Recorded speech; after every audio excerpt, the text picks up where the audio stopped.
there is a secret kept in the heart of this great Roman villa. It is not a secret of gold, or of politics, or of love. It is a quiet secret, a humble secret, and it lives in the small, calloused hands of the cook. This secret is written on a fragile piece of papyrus, rolled tightly and tucked into the folds of a simple wool tunic. It is a recipe, but it is more than a recipe. It is a legacy, a key, a form of quiet power in a world that offers none to a man like him. It is a knowledge that could, if understood by his masters, change the very feeling of this stone and marble house. But they do not understand. They only taste the results. They feel the strange, gentle peace that settles over the dining room after the main course, and they call it the sign of a good meal, of wine and contentedness. They do not know that the peace is baked into the bread, that it is infused in the sauce, that it is a deliberate and ancient art. The cook, whose name is Lucius, knows, and this knowledge is the first thing he feels in the morning, before the sun has even considered rising. It is a weight in his tunic and a purpose in his heart. As this story begins, if you wish to share this calm with others, a gentle press of the like button is all that is needed. To continue these histories, feel free to subscribe. There is no bell to ring, only peace to be found. The air in the sleeping quarters is thick and still. It carries the scent of many sleeping bodies, of wool, and of the lingering coolness of the night. Lucius lies on his simple straw pallet, his eyes still closed. He does not need to see to know the room. He knows the shape of the darkness. He can sense the presence of the other slaves, their slow, deep breaths creating a soft rhythm in the silence. There is the stable hand, Marcus, who snores softly near the far wall. There is the young maid, Livia, who sometimes whimpers in her sleep. There are a dozen others, each a small island of warmth in the cool stone room. Lucius listens to these sounds. They are the first sounds of every day. They are the background music to his awakening. He does not move. He simply lies there, letting the world come back to him slowly. His body is stiff from the hard pallet. His muscles ache with a familiar, dull pain. He is not old, but the work of the kitchen ages a man's bones. He feels the rough texture of the wool blanket against his skin. He feels the slight draft that slips through a crack in the wooden door. These feelings are also the same every day. They are the anchors of his morning. Slowly, carefully, so as not to disturb the others, Lucius sits up. The straw rustles beneath him, a sound that seems loud in the quiet room. He pauses, listening. No one stirs. He reaches for his tunic, laid neatly beside his pallet. His fingers find the small, tight roll of papyrus, tucked inside a hidden fold. He touches it for a moment. The paper is smooth, almost brittle with age. He can feel the faint lines of the ink through the thin material. This is his inheritance. It was given to him by his father, who was the cook in this villa before him. And it was given to his father by his grandfather, who cooked for the master's grandfather. The recipe is for a special kind of garum, the fermented fish sauce that is the heart of Roman cooking. But this version is different. It uses herbs that grow only in certain shaded parts of the villa's garden, herbs that the gardeners think are weeds. It uses a specific type of salt, harvested from a distant shore, and it requires a process of fermentation that is slow and patient, and must be done in complete darkness. The result is a sauce that not only adds flavor, but also a profound sense of calm, a tranquility that smooths the edges of anger and worry. It is a powerful tool, and it is his secret. He ensures his tunic is secure around him, the small scroll safely hidden. He rises to his feet, his bare soles cold against the stone floor. Each step is deliberate, silent. He moves like a shadow through the sleeping forms, his body accustomed to navigating this crowded space in the dark. He is a ghost in his own home, a silent guardian of the day to come. His destination is the kitchen, the cleaner. It is his domain. It is the place where he is not just Lucius the slave, but Lucius the cook, the artist, the keeper of the secret. The thought of the kitchen pulls him forward, a familiar and comforting call. He reaches the heavy wooden door and slips through the opening, closing it gently behind him. The corridor outside is even darker, but he knows the way by heart. He can feel the slight dip in the floor stones here, the rough patch of wall there. His hand trails along the cold stone, guiding him. The air is different here. It is colder, and it smells of stone and dust and the faint, lingering ghosts of yesterday's meals. It is the smell of his life's work. He walks on, his mind already turning to the tasks of the day. The fire must be rekindled. The water must be drawn. The bread for the morning meal must be started. And somewhere, in the quiet moments between these tasks, he will find time to tend to his secret, to the special garum that is both his burden and his greatest pride. The villa is still asleep, a great beast of wealth and power, resting, but its heart, the kitchen, is about to beat again. And Lucius is the one who will start it. The kitchen is a cave of stone and shadow when Lucius enters.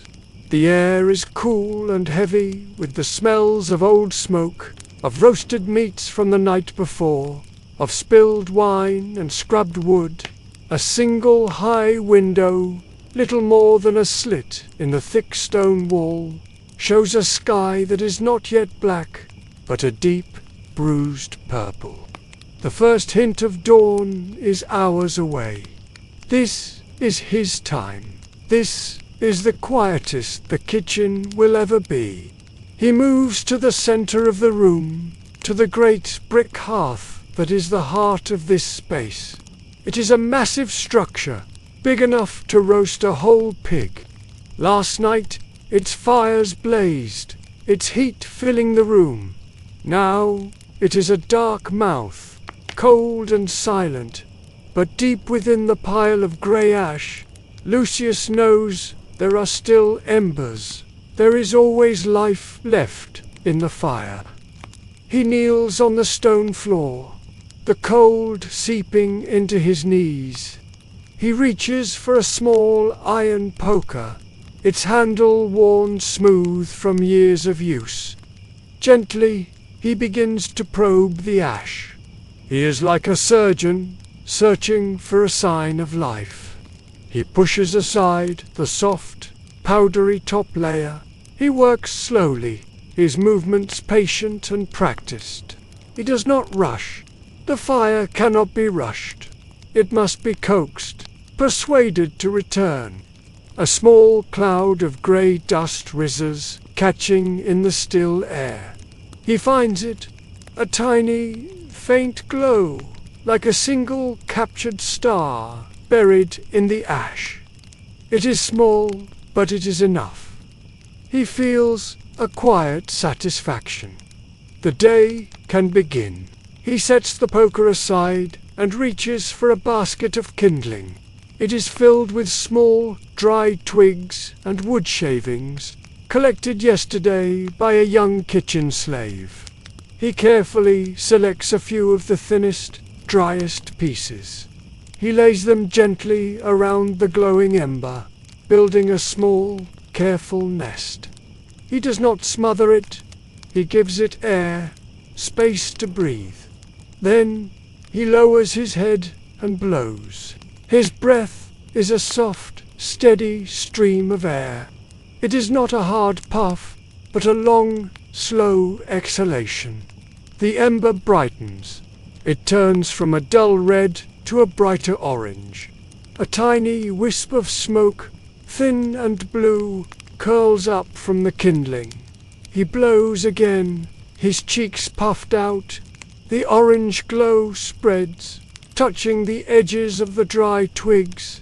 They begin to smolder, darkening at the tips.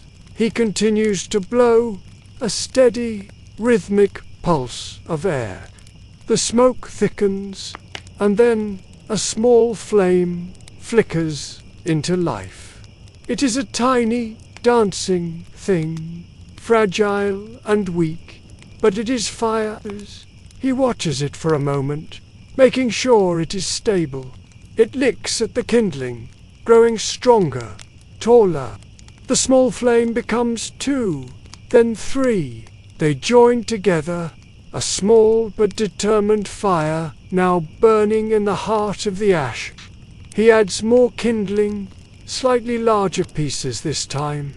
He builds a small pyre, a house for the new fire. The flames grow, casting a warm, flickering light across his face and hands. The shadows in the kitchen begin to dance. The room is coming alive. With the fire established, he rises and moves to a stack of larger logs against the wall. He selects 2 pieces of seasoned oak, heavy and dense. These will burn slowly and hot, providing the steady heat he will need for the day's cooking. He carries them back to the hearth and places them carefully on top of the burning kindling. The flames wrap around the logs, hungry for the new fuel.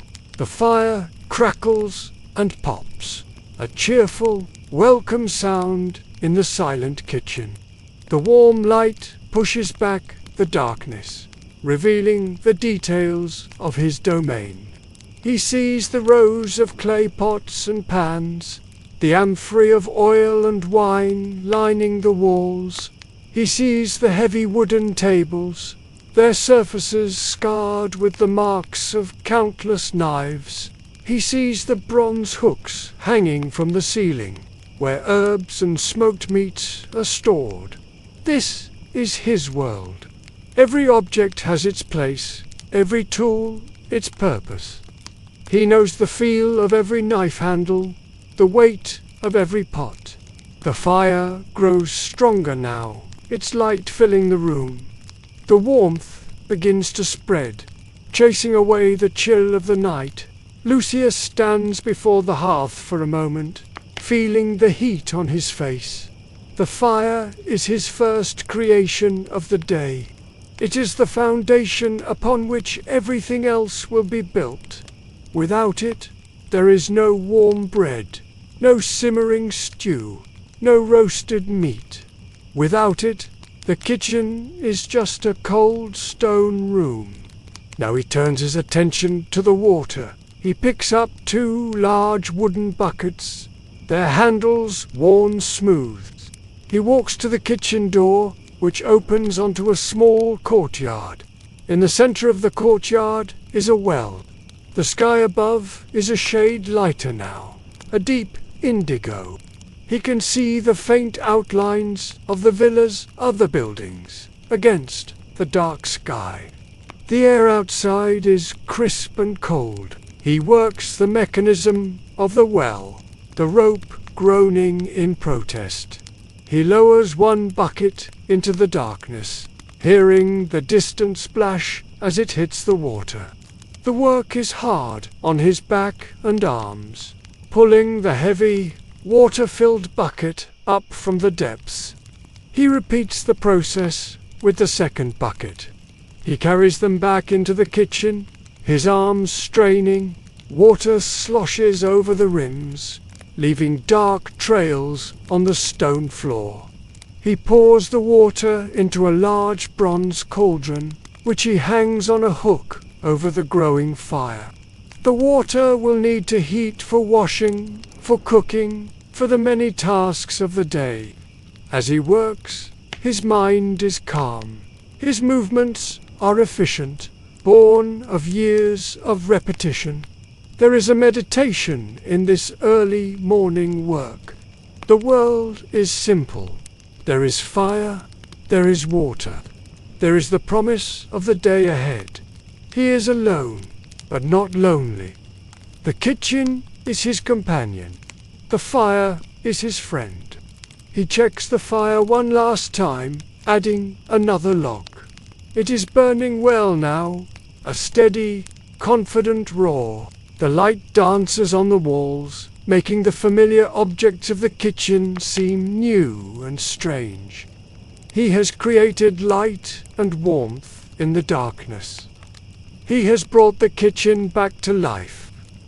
The day has truly begun. He feels the faint weight of the scroll in his tunic, a silent reminder of the secret he carries. The fire is for everyone. The warmth is for the whole villa. But the secret, the special garum that is for him alone. As the water in the cauldron begins to warm, sending small wisps of steam into the air, Lucius knows it is time to leave for the market. The villa's own gardens and livestock provide much of what he needs, but for the freshest fish, for certain imported spices, or for specific vegetables requested by the master's wife, a trip to the local masalum is necessary. He takes a large, sturdy wicker basket from a hook on the wall. He also takes a small leather pouch containing a few coins given to him by the villa's steward. It is not his money, but the household's. He is merely the one entrusted to spend it wisely. He leaves the kitchen, passing through the courtyard where the well stands. The sky has softened now, the deep purple giving way to a lighter grey. The stars are fading. In the distance, he can hear the first sounds of the countryside waking up. A rooster crowing, the distant lowing of a cow. The air is still cold, and his breath mists in front of him. He walks along a gravel path that leads away from the main villa, past the slave quarters where his companions still sleep, and towards the main road. The villa is a world unto itself, a small city of stone and tile and gardens. But Lucius is one of the few slaves whose work regularly takes him beyond its walls. He does not think of it as freedom. It is simply part of his duty. The road is little more than a dirt track, rutted by the wheels of carts. He walks with a steady, even pace, the basket swinging gently by his side.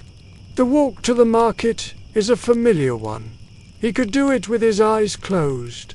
He passes fields where early workers are already tending to crops, their stooped figures dark shapes in the dim light. He passes small farmhouses with smoke curling from their chimneys. He nods to the people he passes. They nod back. There are few words exchanged in the early morning. Everyone is focused on the day ahead. The sounds and smells of the market reach him before he can see it. He hears the murmur of voices, the bleating of goats, the clucking of chickens. He smells the sharp scent of fish, the earthy smell of vegetables, the sweet aroma of baking bread from a nearby shop.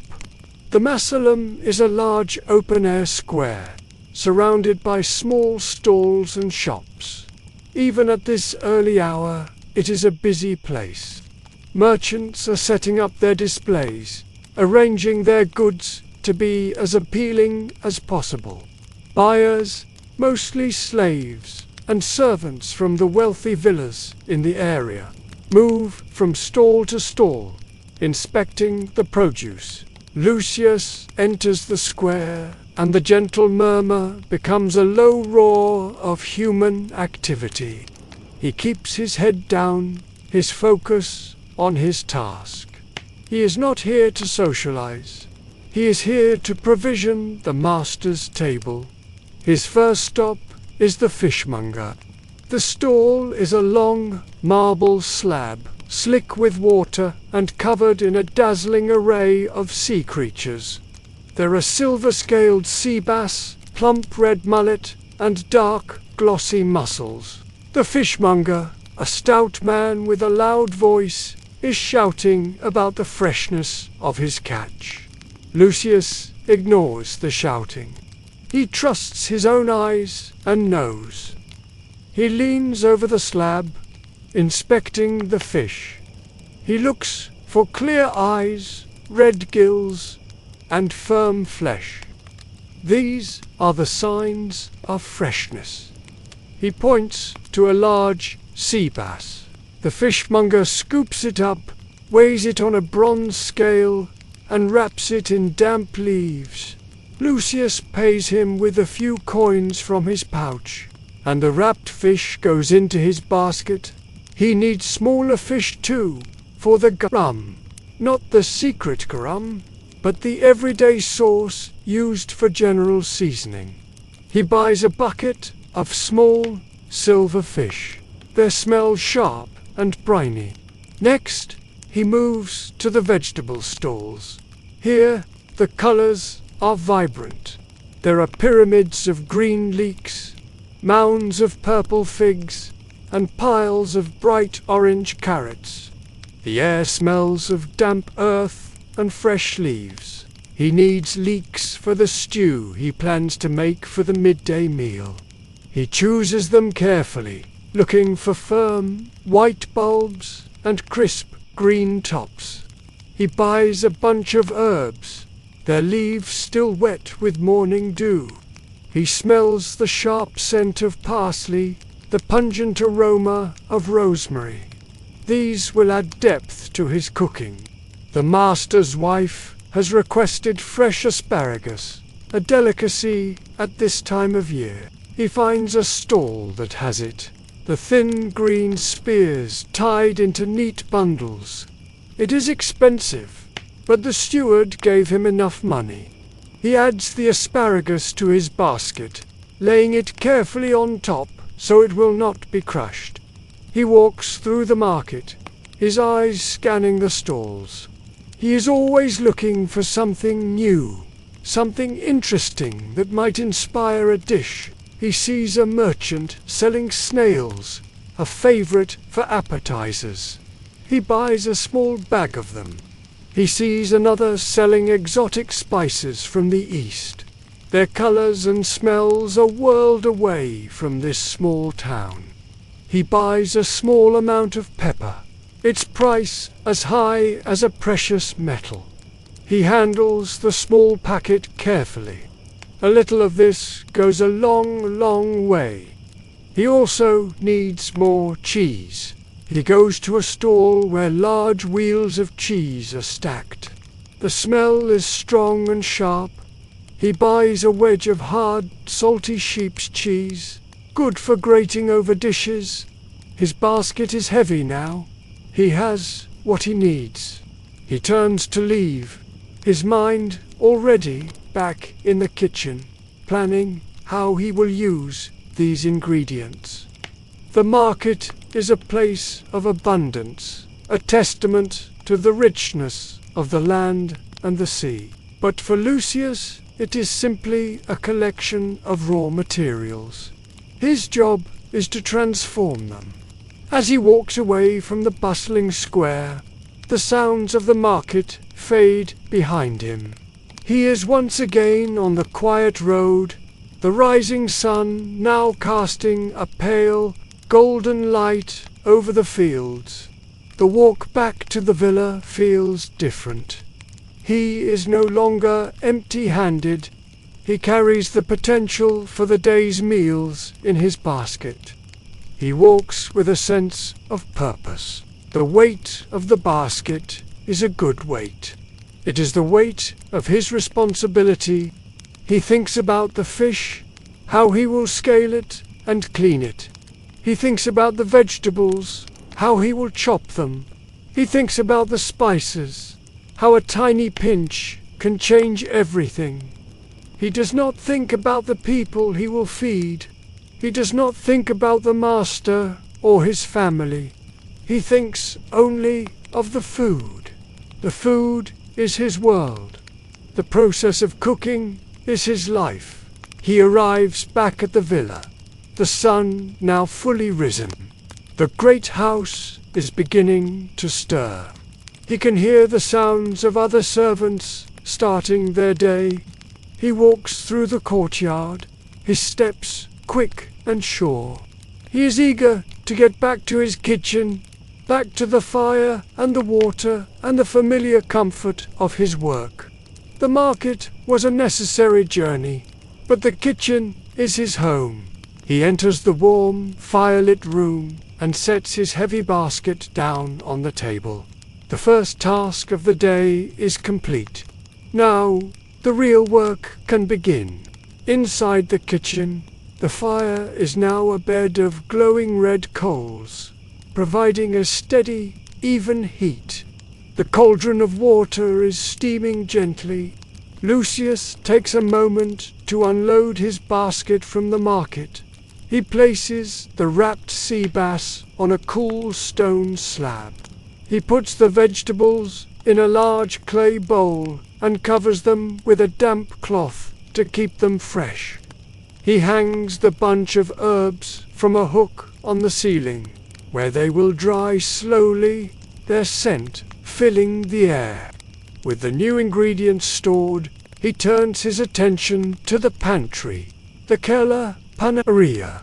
This small, windowless room adjoins the kitchen.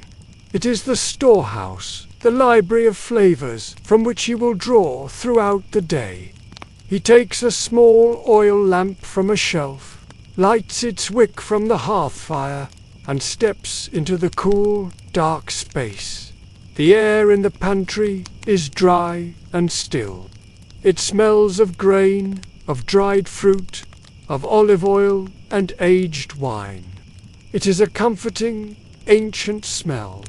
The shelves are lined with clay jars, wooden barrels, and woven baskets. Each container holds a different ingredient, a different piece of the culinary puzzle. Lucius begins his daily inventory.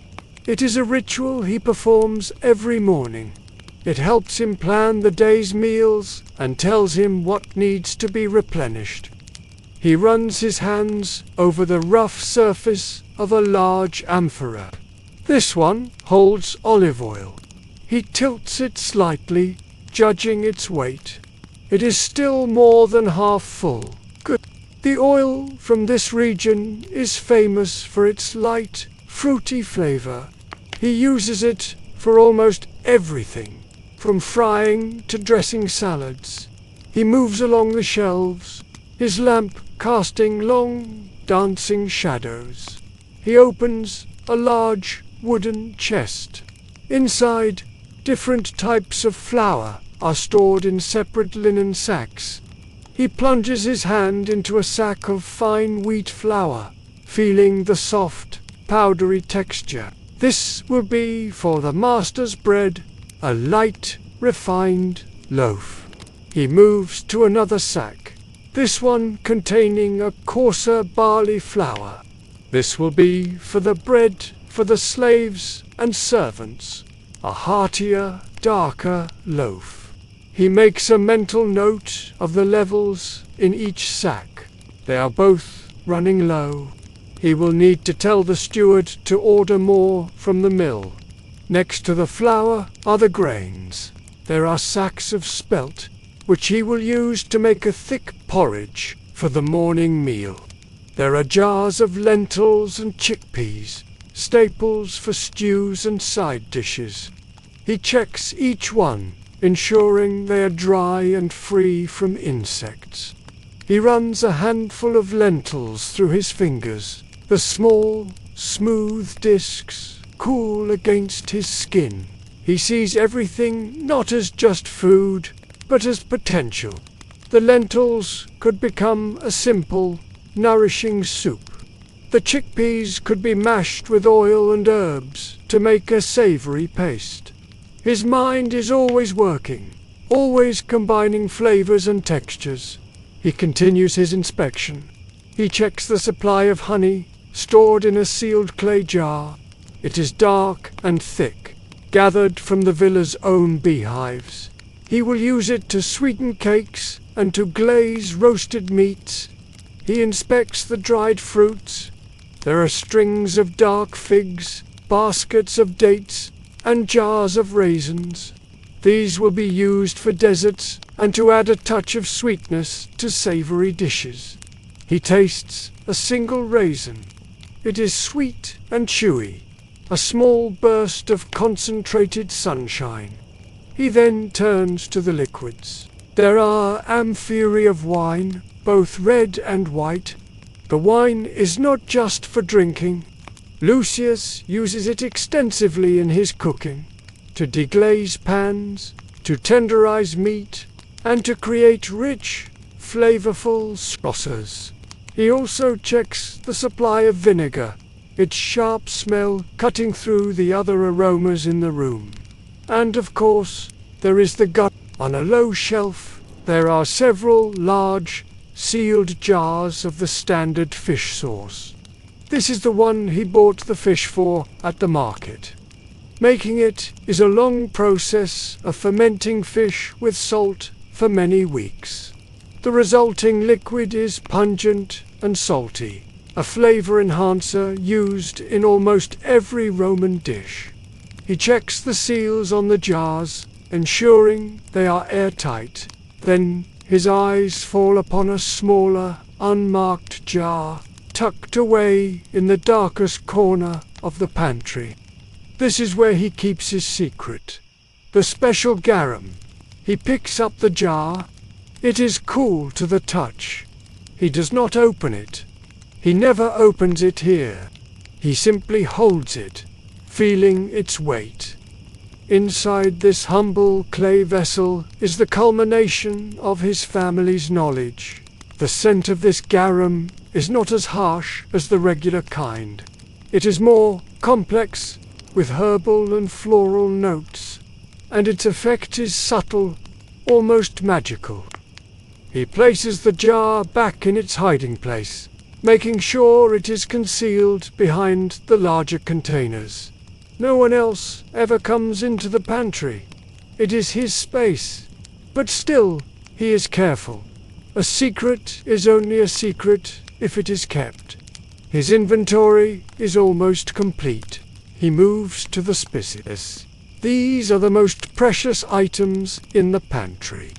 They are stored in small, tightly sealed wooden boxes.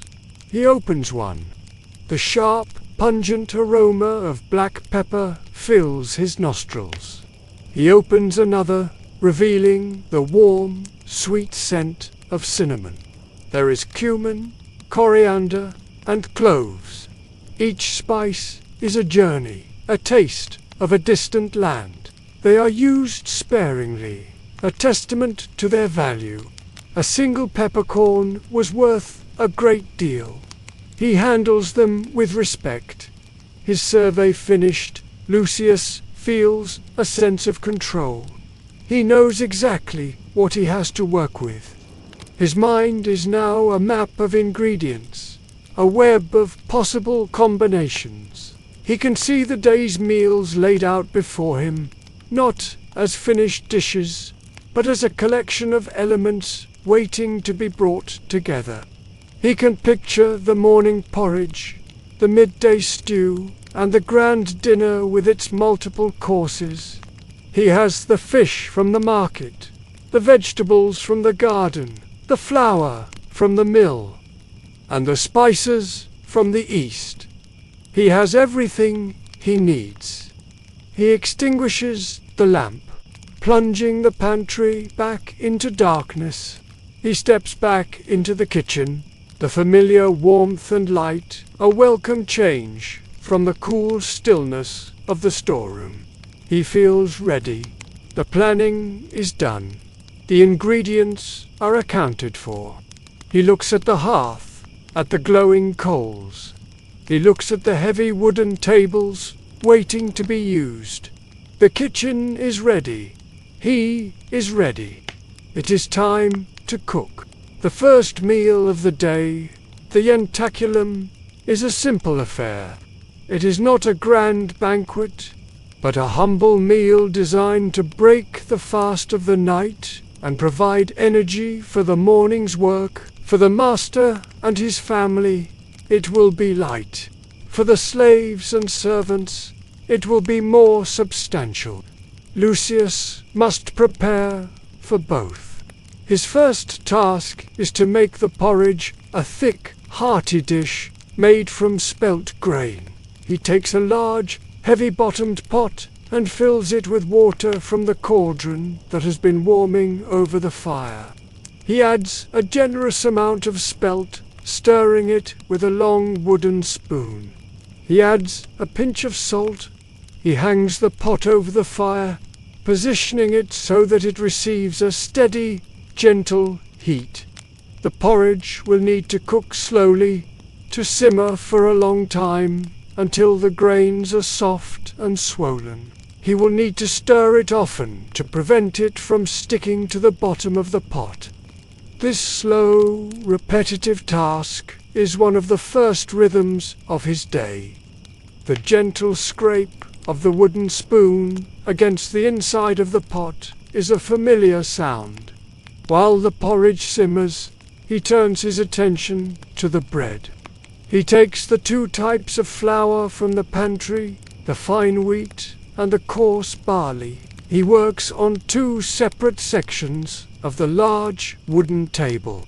For the master's bread, he mixes the fine white flour with water, a little salt, and a starter from yesterday's dough.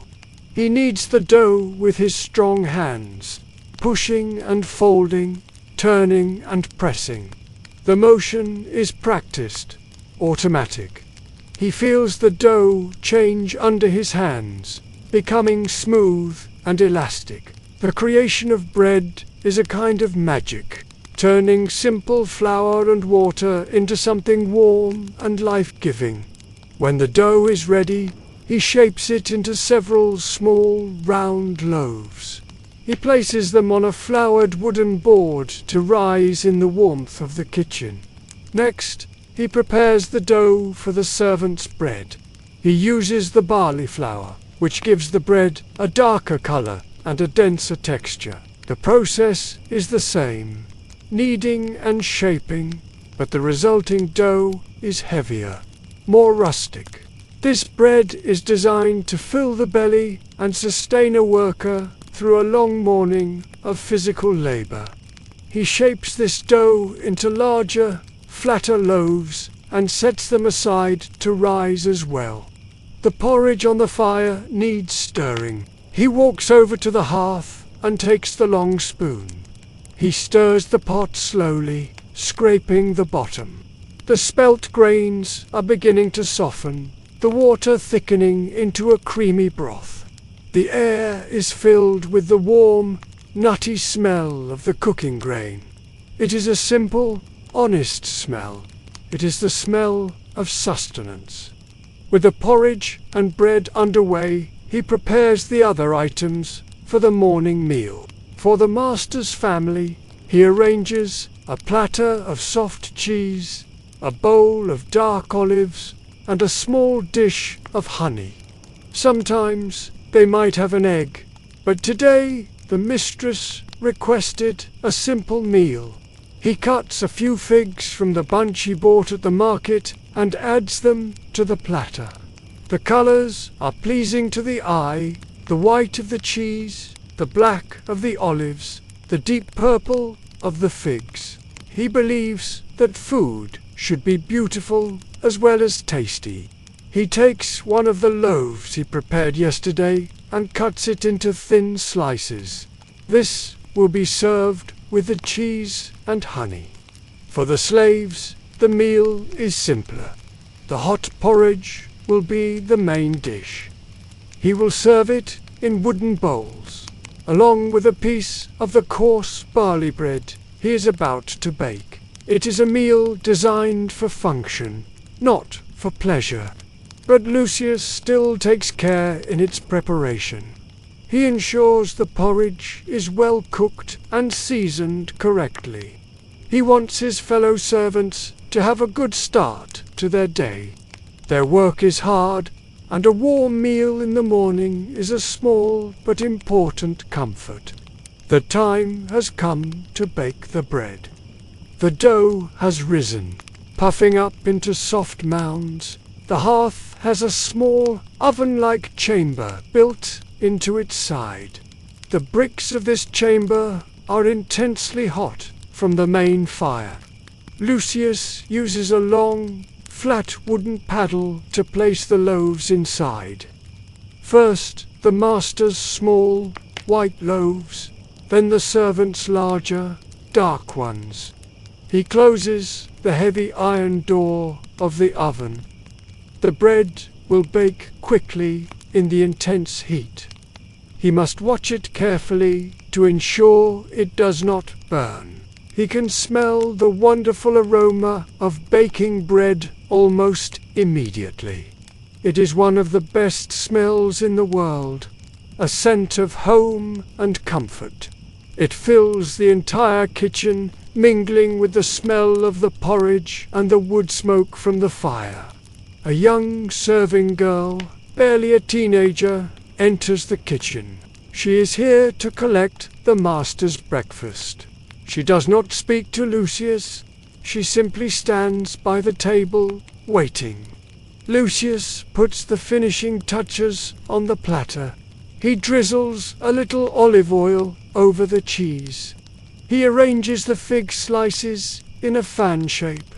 He places the platter, the sliced bread, and the small pot of honey onto a larger tray. He nods to the girl. She picks up the tray and carries it out of the kitchen, her steps silent on the stone floor. Lucius watches her go. He will not see the master or his family eat the food he has prepared. He will not hear their comments. His work is done in this room. Its results are enjoyed elsewhere. He does not mind. This is the way it has always been. He turns his attention back to the oven. He opens the door, and a wave of hot air rushes out. The master's loaves are done. They are a beautiful golden brown color. He uses the wooden paddle to remove them from the oven. He taps the bottom of a loaf. It makes a hollow sound. Perfect. He sets them on a wire rack to cool. He checks the servant's bread. It needs a few more minutes. The porridge is ready to... It is thick and creamy. The grains perfectly soft. He removes the pot from the fire and sets it on the hearth to keep warm. Soon the other slaves will come to the kitchen to get their morning meal. They will line up with their wooden bowls, and he will ladle out the hot porridge for them. He will give each of them a piece of the fresh, warm barley bread. It is a simple, repetitive ritual, but in this small act of feeding his companions, Lucius finds a quiet sense of purpose. He is the provider. He is the one who turns raw grain into a warm and filling meal. He is the heart of the household's morning. With the morning meal served and the kitchen tidied from the first wave of activity, there is no time for rest. The preparation for the midday meal The prondium must begin immediately. The prondium is typically a heartier meal than breakfast, but less formal and elaborate than the evening dinner. It often consists of a single main dish, like a stew, served with bread and some vegetables. Today, Lucius has decided to make a rich lentil and vegetable stew. It is a nourishing and flavorful dish, one that he can leave to simmer for a long time while he attends to other tasks. The foundation of any good stew is the sofrito, a mixture of finely chopped vegetables cooked slowly in olive oil. This is where he will begin. He takes the leeks and carrots he bought at the market. He washes them in a basin of cool water, removing any trace of dirt. He lays them on his heavy wooden chopping block. He picks up his favorite knife. The blade is worn thin from years of sharpening, and the wooden handle is molded to the shape of his hand. It feels like an extension of his own arm. He begins to chop. His movements are precise and efficient. The knife rises and falls in a steady rhythm, a soft, percussive sound against the wood. He chops the white and light green parts of the leeks into small, even pieces. He dices the carrots into perfect little cubes. He also chops an onion and a few cloves of garlic, their sharp smells rising into the air. The pile of chopped vegetables grows on the board, a colorful mosaic of green, orange, and white. He believes that the care taken in these early stages of preparation is what makes the difference between an ordinary dish and a good one.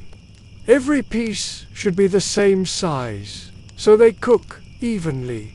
He places a large, deep clay pot over the hearth fire.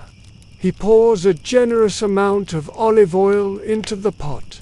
When the oil is warm, he adds the chopped vegetables. They sizzle as they hit the hot oil, releasing their fragrant aromas. He stirs them with a wooden spoon, coating each piece with oil. He reduces the heat by moving the pot to a cooler part of the hearth. The vegetables must not brown. They must soften slowly, becoming sweet and translucent. This process, he knows, builds the first layer of flavor. It cannot be rushed. As the vegetables cook, he prepares the lentils. He sorts through them, picking out any small stones or debris. He rinses them several times in cool water until the water runs clear. He adds the rinsed lentils to the pot with the softened vegetables. He stirs everything together. Then he adds the liquid. He ladles in hot water from the cauldron, enough to cover the lentils and vegetables completely. He also adds a splash of red wine for richness and a spoonful of garam for salty depth. This is the ordinary garam, the everyday seasoning.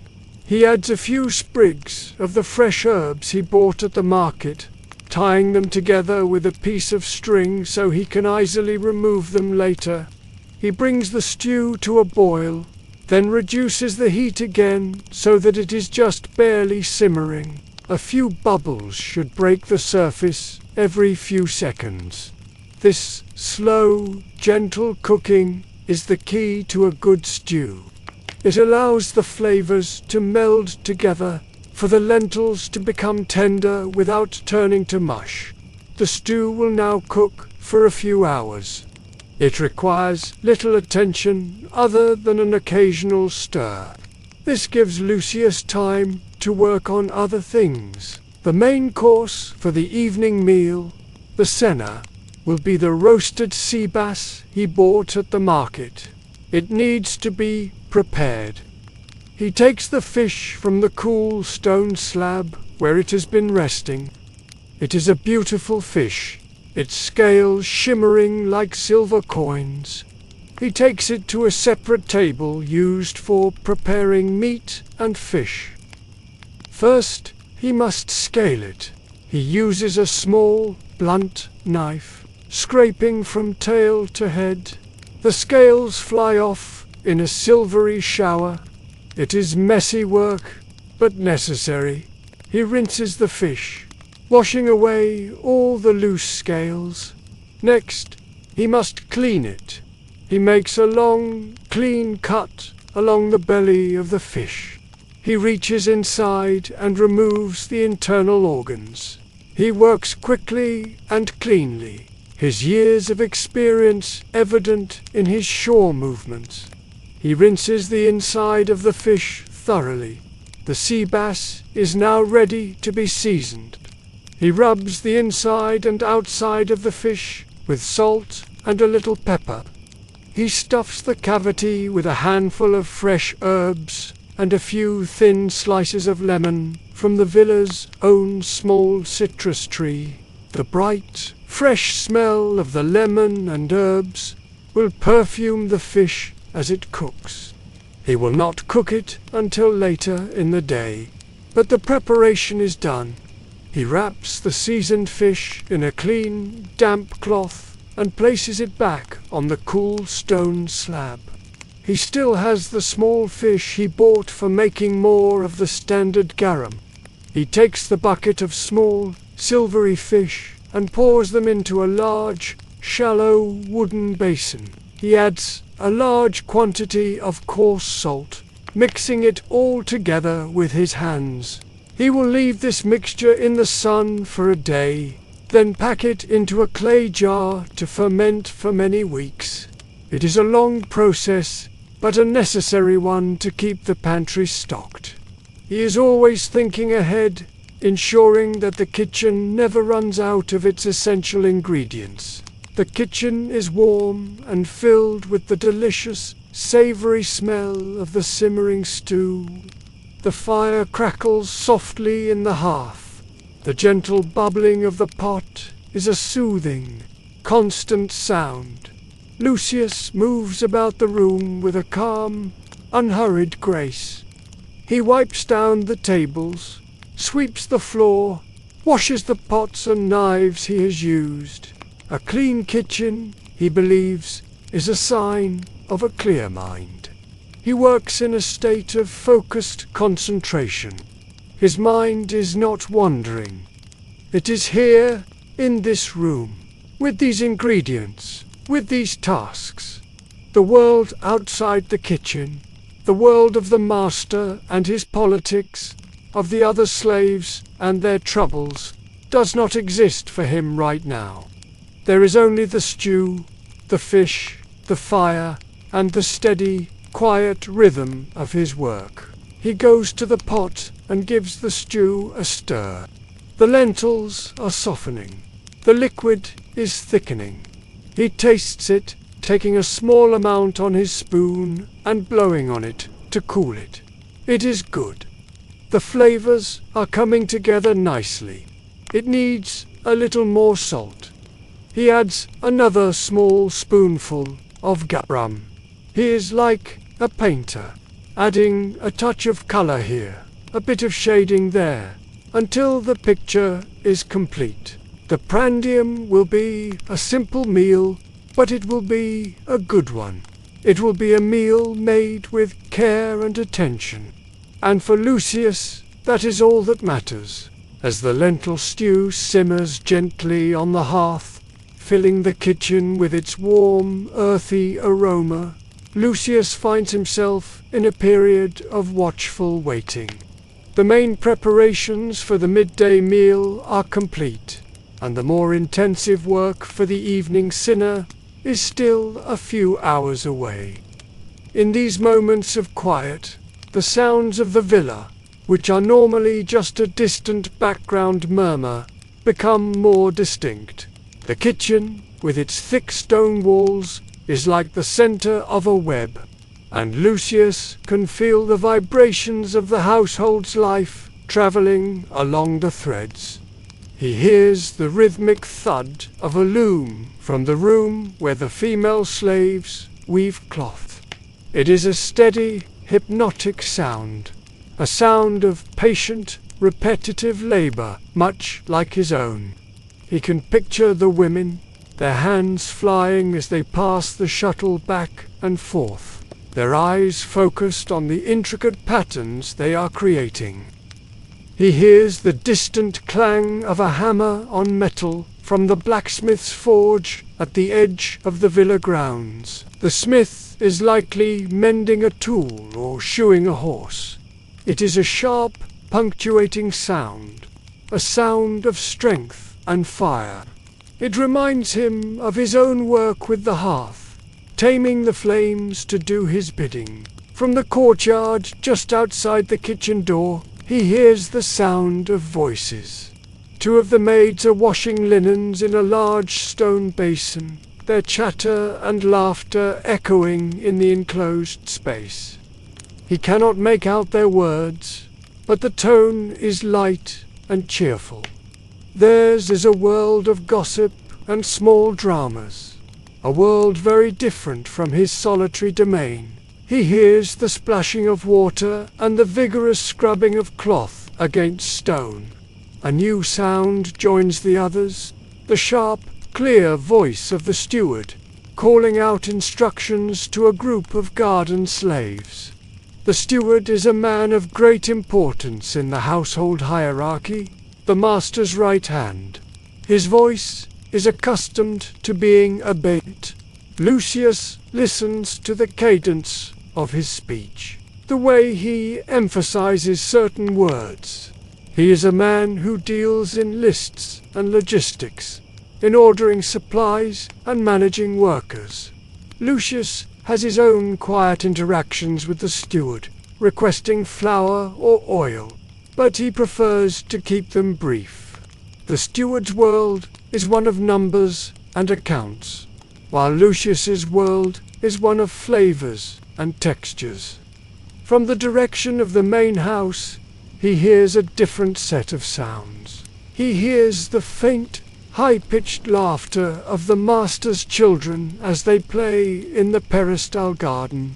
It is a carefree, joyful sound, a sound from a world of privilege he can barely imagine. He hears the gentle notes of a lyre being plucked, perhaps the master's wife or daughter practicing her music. The melody is soft and pleasant, a thread of beauty woven into the fabric of the day. These sounds from the main house are softer, more refined than the sounds of the working areas of the villa. They are the sounds of leisure, of a life lived without the constant pressure of physical toil. Lucius does not feel envy. He simply observes. His life is what it is. Their life is what it is. The lyre music is as distant from him as the stars in the sky. Suddenly, a louder, more immediate sound breaks the calm. A cart rumbles into the courtyard, its wooden wheels groaning under a heavy load. Lucius glances out the kitchen door. It is the delivery of firewood, a massive pile of split logs being unloaded by two strong slaves. Their grunts and shouts as they work are a sharp contrast to the gentle music. The logs are thrown to the ground with a loud crash, one after another. This wood will fuel his fire for weeks to come. It is the raw energy that powers his kitchen. He watches them for a moment, appreciating the strength required for their work, then turns back to his own tasks. The sounds of the villa are a constant reminder of the complex organism he is a part of. The household is like a body, with each person performing a specific function. The garden slaves are the hands that feed it. The weavers are the hands that clothe it. The maids are the hands that clean it. And he, Lucius, is the heart of the stomach, the one who provides the nourishment that gives everyone the strength to continue their work. His role is vital, even if it is unseen by many. He gives the stew one last stir, It is almost ready. The lentils are perfectly tender, and the broth has thickened into a rich, savory sauce. The aromas have deepened, the individual smells of the vegetables and herbs merging into a single, delicious whole.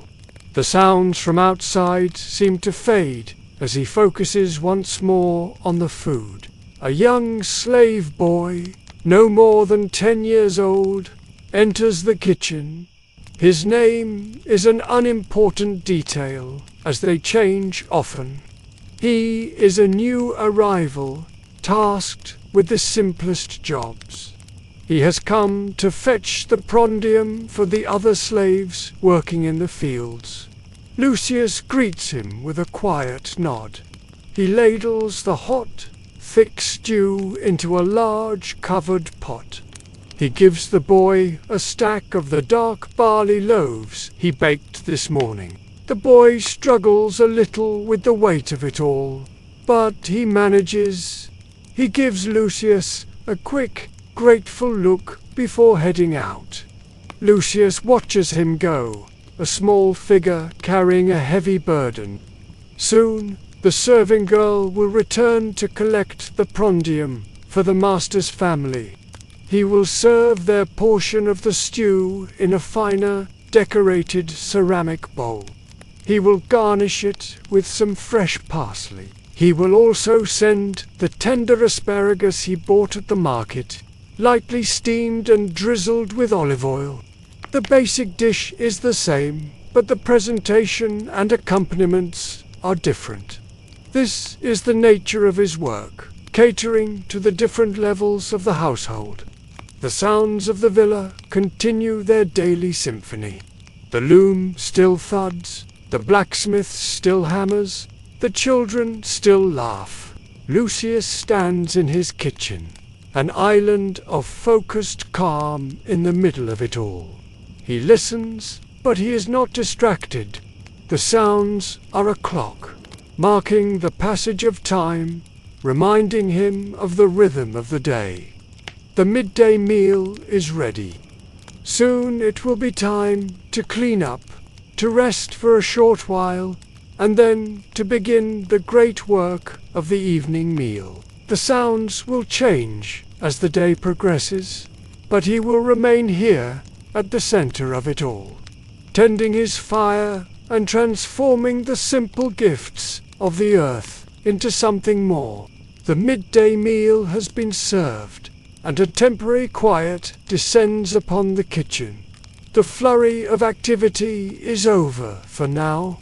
This lull in the early afternoon is the time Lucius reserves for his most important work. It is the time he tends to the secret passed down by his father and his father's father. It is the time he works on the special garum. He ensures the kitchen door is closed. He is unlikely to be disturbed now, as most of the villa's inhabitants are resting after their meal. But he takes no chances. He moves to the pantry, the small, dark room that guards his secrets. He retrieves the small, unmarked clay jar from its hiding place in the corner. He brings it back into the kitchen, placing it gently on the main work table. He also retrieves the rolled papyrus scroll from the hidden pocket in his tunic. He unrolls it carefully on the table. The papyrus is yellowed with age, and the ink has faded to a soft brown. The script is a form of Latin he can read, a simpler form taught to him by his father for this purpose alone. The scroll contains only one thing, the recipe for the garum of tranquility. It lists the ingredients, the measurements, and the precise steps of the process. Even though he knows it by heart, he always consults the scroll. It is a ritual. It is a way of honoring his ancestors and the knowledge they entrusted to him. The recipe begins not with fish, but with herbs. These are not the common herbs he bought at the market. like parsley or rosemary. These are specific, and some might even call them weeds. He keeps a small, private collection of them, grown in a hidden corner of the villa's vast gardens, a place no one else ever goes. He harvests them himself, only at dusk, when the light is fading. He has a small wooden box containing the dried leaves and flowers of these special plants. He opens the box. A strange, sweet, and earthy smell fills the air. It is a calming scent, one that always makes him feel centered. The scroll specifies the exact combination: a pinch of the small blue flower, 2 leaves of the silvery green plant, a crushed root of another. He measures them out with painstaking care, using a small bronze scale. The quantities are tiny. The power of these herbs is in their subtlety, not their strength. He grinds the herbs together in a small stone mortar and pestle. He works slowly, grinding them into a fine, homogeneous powder. The rhythmic sound of the stone grinding against stone is soft and meditative. As he grinds, he thinks of his father, showing him which plants to pick, teaching him the feel of the pestle in his hand. This is more than cooking. It is a connection to his past. The next ingredient is the salt. The recipe calls for a specific type of sea salt, one that is not white, but a pale, rosy pink. The steward procures it for him from a specific merchant, thinking it is just a culinary fancy of the cook. The steward does not know that this salt, according to the scroll, comes from salt pans that are fed by a unique underwater spring, giving it a different mineral composition. Lucius adds a small amount of this pink salt to the powdered herbs in the mortar and grinds them together. The final ingredient for the base is the fermented fish liquid itself. He takes the main jar of the special garum. He unseals it. The aroma that rises is not the overwhelmingly pungent smell of ordinary garum. It is complex. It is savory and salty, yes, but it also carries the sweet, herbal notes of the powder he just created. It smells of the sea and the earth at the same time. He ladles a small amount of the liquid from the main jar into the mortar. He stirs it with a pestle, creating a smooth, dark paste. This paste is the concentrate, the essence of the secret. He will add this back to the main jar, feeding it, keeping the fermentation process alive and potent. It is a continuous cycle. Each batch of garum is a starter for the next, an unbroken chain stretching back through generations. The scroll also describes the incantation. It is not a prayer to the gods. It is a series of quiet words spoken over the mixture. The words speak of peace, of calm, of the gentle slowing of a racing heart. His father told him the words were a way of focusing the cook's intention, of putting a piece of his own calm into the sauce. Lucius does not know if this is magic or simple psychology. He only knows that it is part of the recipe, so he does it. He leans over the mortar and whispers the words, his voice barely audible in the silent kitchen. The words are for the garum alone. They are not for any other ears. With the ritual complete, he carefully pours the paste from the mortar back into the main jar. He stirs the entire contents of the jar with a long, clean wooden stick, ensuring the new concentrate is fully incorporated. He then seals the jar tightly with a wax-covered cork.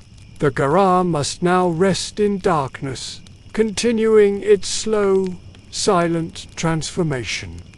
He wipes the mortar and pestle clean, leaving no trace of the special herbs. He carefully rolls up the papyrus scroll and tucks it back into its hidden pocket.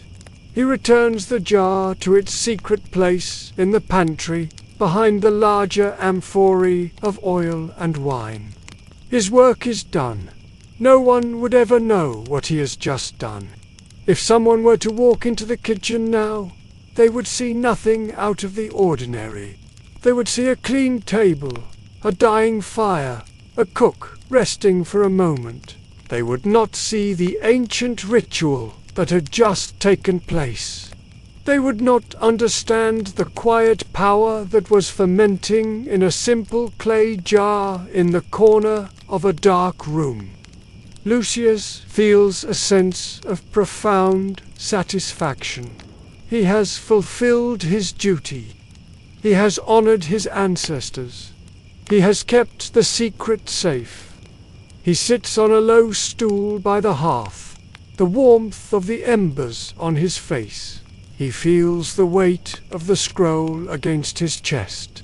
It is a comforting weight. It is the weight of his identity. In a world where he is owned, where his name and his life are not his own. This secret is the one thing that belongs to him and to his family alone. It is a legacy of peace, a quiet rebellion in a world of noise and strife. The quiet interlude in the kitchen is broken by the return of the young serving girl. She enters as silently as she did in the morning, her presence announced only by the soft padding of her sandals on the stone floor.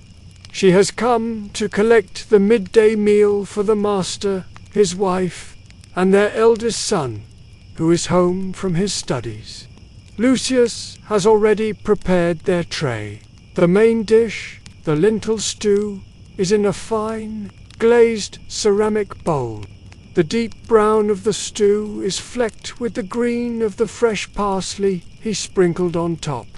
The dish is simple, but its presentation is elegant. Next to it is a small platter with the steamed asparagus.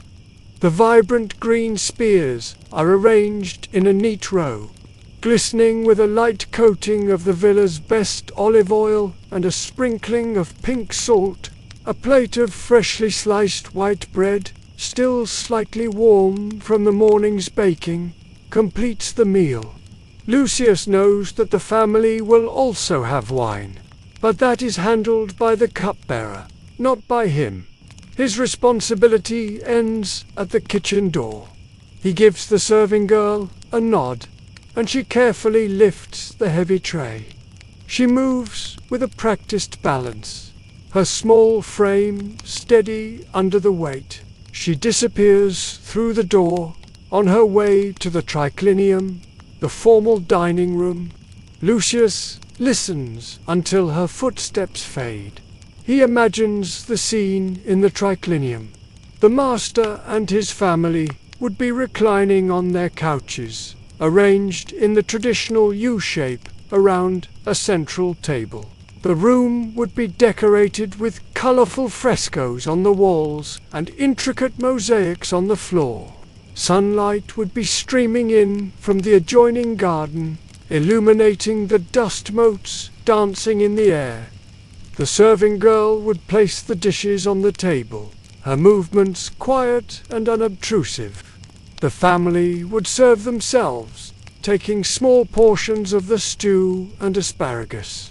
They would eat slowly, talking in low voices about matters of business, local politics, or family affairs. Lucius wonders, as he often does, what they think of his food. Do they notice the way the leeks in the stew were softened to a perfect sweetness before the lentils were added? Do they appreciate the tender, crisp texture of the asparagus, cooked for just the right amount of time? Or is it all just fuel for them, a necessary part of their day that they barely notice? He will never know. He receives no compliments and equally no complaints. The absence of complaints is his only measure of success. As long as the food is eaten and no one falls ill, he has done his job. He turns his attention to the other members of the household. The prandium is a staggered affair. Not everyone eats at the same time. The field hands and outdoor workers have already had their meal carried out to them by the young boy. Now, the indoor servants will come to the kitchen for their share. One by one, they arrive: the maids who clean the house, the weaver from her loom, the steward's assistant. They bring their own wooden bowls. They are a quieter group than the field hands. Their work less physically demanding, but perhaps more stressful, conducted under the watchful eye of the master's family. Lucius greets each of them with a nod. He stands by the large pot of stew, which is still warm by the hearth, and ladles a generous portion into each bowl. He gives each of them a thick slice of the hearty barley bread. There is little conversation, a quiet word of thanks, a tired smile. They take their food and find a place to sit in the courtyard or on the steps, eating quickly before returning to their duties. Lucius serves them all until the large pot is empty. He has made just enough. Years of practice have taught him how to calculate the exact quantities needed to feed the entire household. From the master in the triclinium to the lowest stable boy. It is a complex equation, one that changes daily depending on who is present, what the work schedule is, and what ingredients are available. After the last servant has been fed, Lucius prepares his own meal. He takes one of the wooden bowls, the same kind used by the other slaves, and scrapes the last remnants of the stew from the bottom of the pot. It is not a large portion, but it is enough. He takes a piece of the barley bread. He does not sit at the table. He sits on the low stool by the hearth, his back to the room. This is his habit. He eats his meal in the company of his fire. He eats slowly, savoring the flavors he created. The stew is good. The lentils are soft, the vegetables are sweet, and the broth is rich and savory. He can taste the faint hint of wine and the salty depth of the garum. He is his own most discerning critic. He knows when a dish is successful, and he knows when it falls short. Today, he is pleased. It is a simple dish, but it is well made. Eating the food is the final step in the creative process. It is the completion of the cycle that began with his trip to the market in the pre-dawn darkness. He chews the coarse bread, its nutty flavor, a perfect complement to the stew. He feels the warmth of the food spreading through his body, replenishing the energy he has expended. As he eats, he thinks about the evening meal to come. The prandium was just a prelude. The cena is the main performance. It will require all his skill and concentration. The roasted sea bass must be perfect. The side dishes must be creative and flavorful. The appetizers must be enticing. His mind is already shifting gears, moving from the simple satisfaction of the midday meal to the complex challenge of the dinner. The serving girl returns. She carries the empty dishes from the master's table.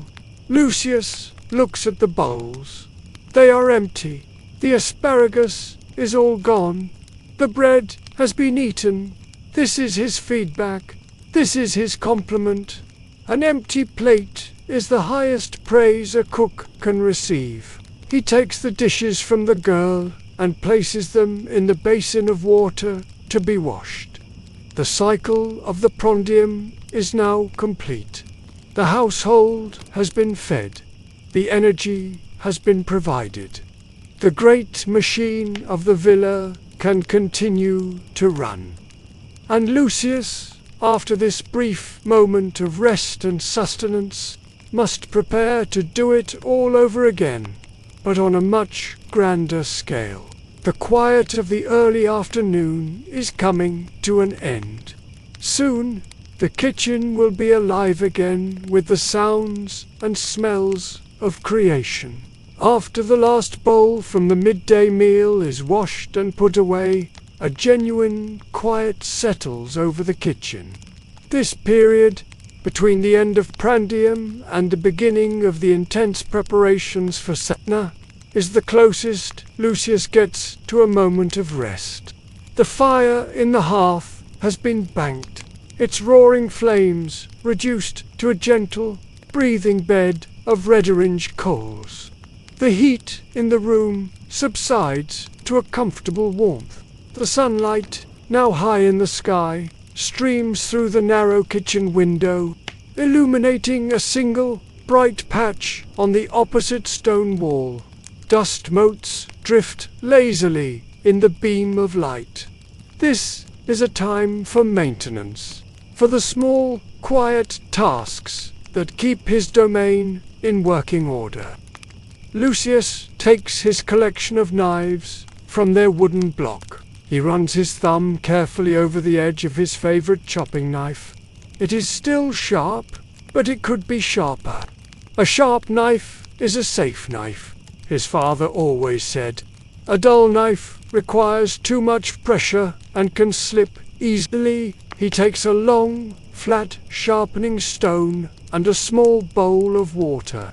He sits on his stool by the hearth, the stone resting on his lap.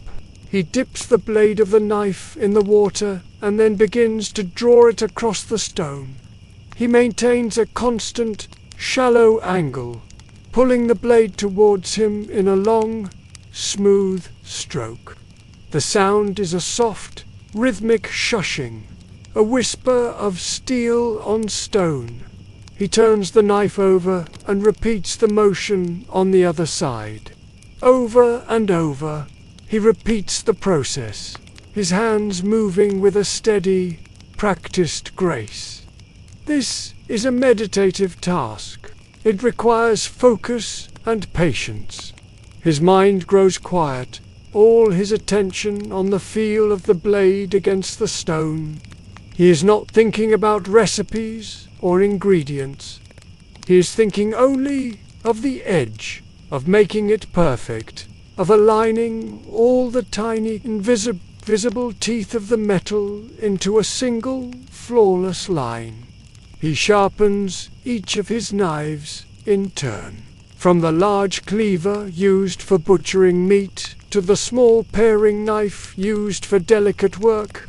Each one receives the same care and attention. These knives are his most important tools. They are his partners in the act of creation. A good cook, he believes, must respect his tools. When he is finished, he carefully wipes each blade clean and returns it to the block. He tests the edge of the chopping knife against a piece of parchment. It slices through with a clean, satisfying hiss. He is content. With the knives sharpened, he turns his attention to his other tools. He inspects the wooden handles of his spoons and spatulas, checking for splinters. He finds a small one on his favorite stirring spoon and spends a few minutes sanding it down with a rough piece of stone until it is perfectly smooth again. He examines his clay pots and bronze pans, looking for any cracks or weaknesses. He finds none. The villa's tools are well made and durable. He checks the cords on the hanging rack where he dries herbs and meats, ensuring they are strong and secure. These small acts of maintenance are vital. A broken tool in the middle of preparing a large meal can cause a disaster. By taking care of these things now, in the quiet of the afternoon, he ensures that everything will be ready when the pace of work quickens later. He takes a small piece of soft cloth and a little olive oil and polishes the bronze hooks and fittings in the kitchen. He methodically works his way around the room, rubbing the metal until it gleams in the dim light. This task is not strictly necessary. No one would notice if the hooks were dull, but Lucius takes pride in the appearance of his kitchen. He wants it to be a clean, orderly, and well cared for space. It is a reflection of his own mind, of his own approach to his craft. As he works, his thoughts drift to his family, to the line of cooks he comes from. He pictures his father standing in this very kitchen, performing these same tasks. He remembers his father's hands, strong and calloused, sharpening the same knives, stirring the same pots. His father had taught him everything he knows, not just the recipes, but the rhythms of the kitchen, the importance of patience and cleanliness, the quiet dignity of their work. And he remembers his father entrusting him with the secret of the special garum, the weight of that responsibility settling on his young shoulders. He wonders about his grandfather, whom he never met. Did he also stand in this spot, polishing this same bronze hook? The thought connects him to a history that stretches back beyond his own life. He is not just a cook. He is a link in a chain. He is carrying on a tradition. This secret, this knowledge passed from father to son, gives his life a meaning and a purpose that the other slaves do not have. Their work is just labor. His work is a craft, an art, a legacy. He feels the weight of the papyrus scroll in his tunic. It is a constant reminder of who he is. The afternoon lull is a time for this kind of quiet reflection. In the morning, he is too busy with preparations. In the evening, he is too focused on the dinner service. But now, in the stillness, he has time to think. He thinks about the master and his family. He has cooked for them for many years.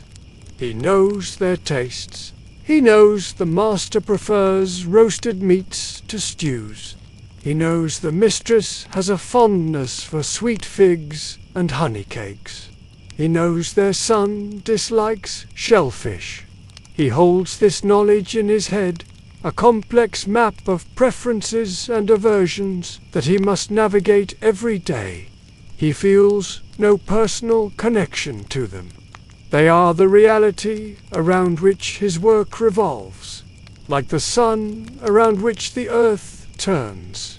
His job is to please their palates, to keep them content, and, in his own secret way, to bring them a measure of peace with his special garam, a peace they do not even know they are receiving.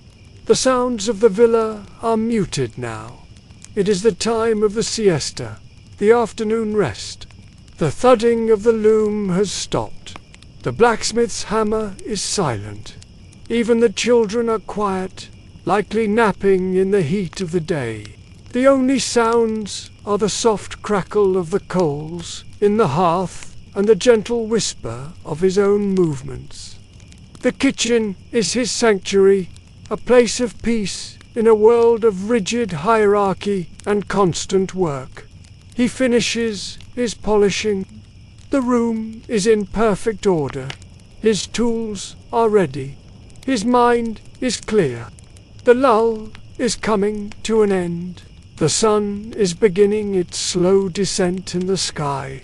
Soon the villa will begin to stir again, and he must be ready. The great performance of the evening is about to begin. The scena The evening meal is the main event of the Roman day, especially in a wealthy household like this one. It is not merely about sustenance. It is a social ritual, a display of wealth and status, and a form of entertainment. For Lucius, it is the ultimate test of his skill and organization. The cena is not a single dish, but a series of courses, each with its own distinct character. He must plan a menu that is balanced, impressive, and tailored to the tastes of the master and any guests who might be present. Today, the steward informed him that the master is entertaining a business associate, an important merchant. This means the meal must be particularly fine. Lucius stands before his main work table, which he has wiped clean. In his mind, he lays out the structure of the meal.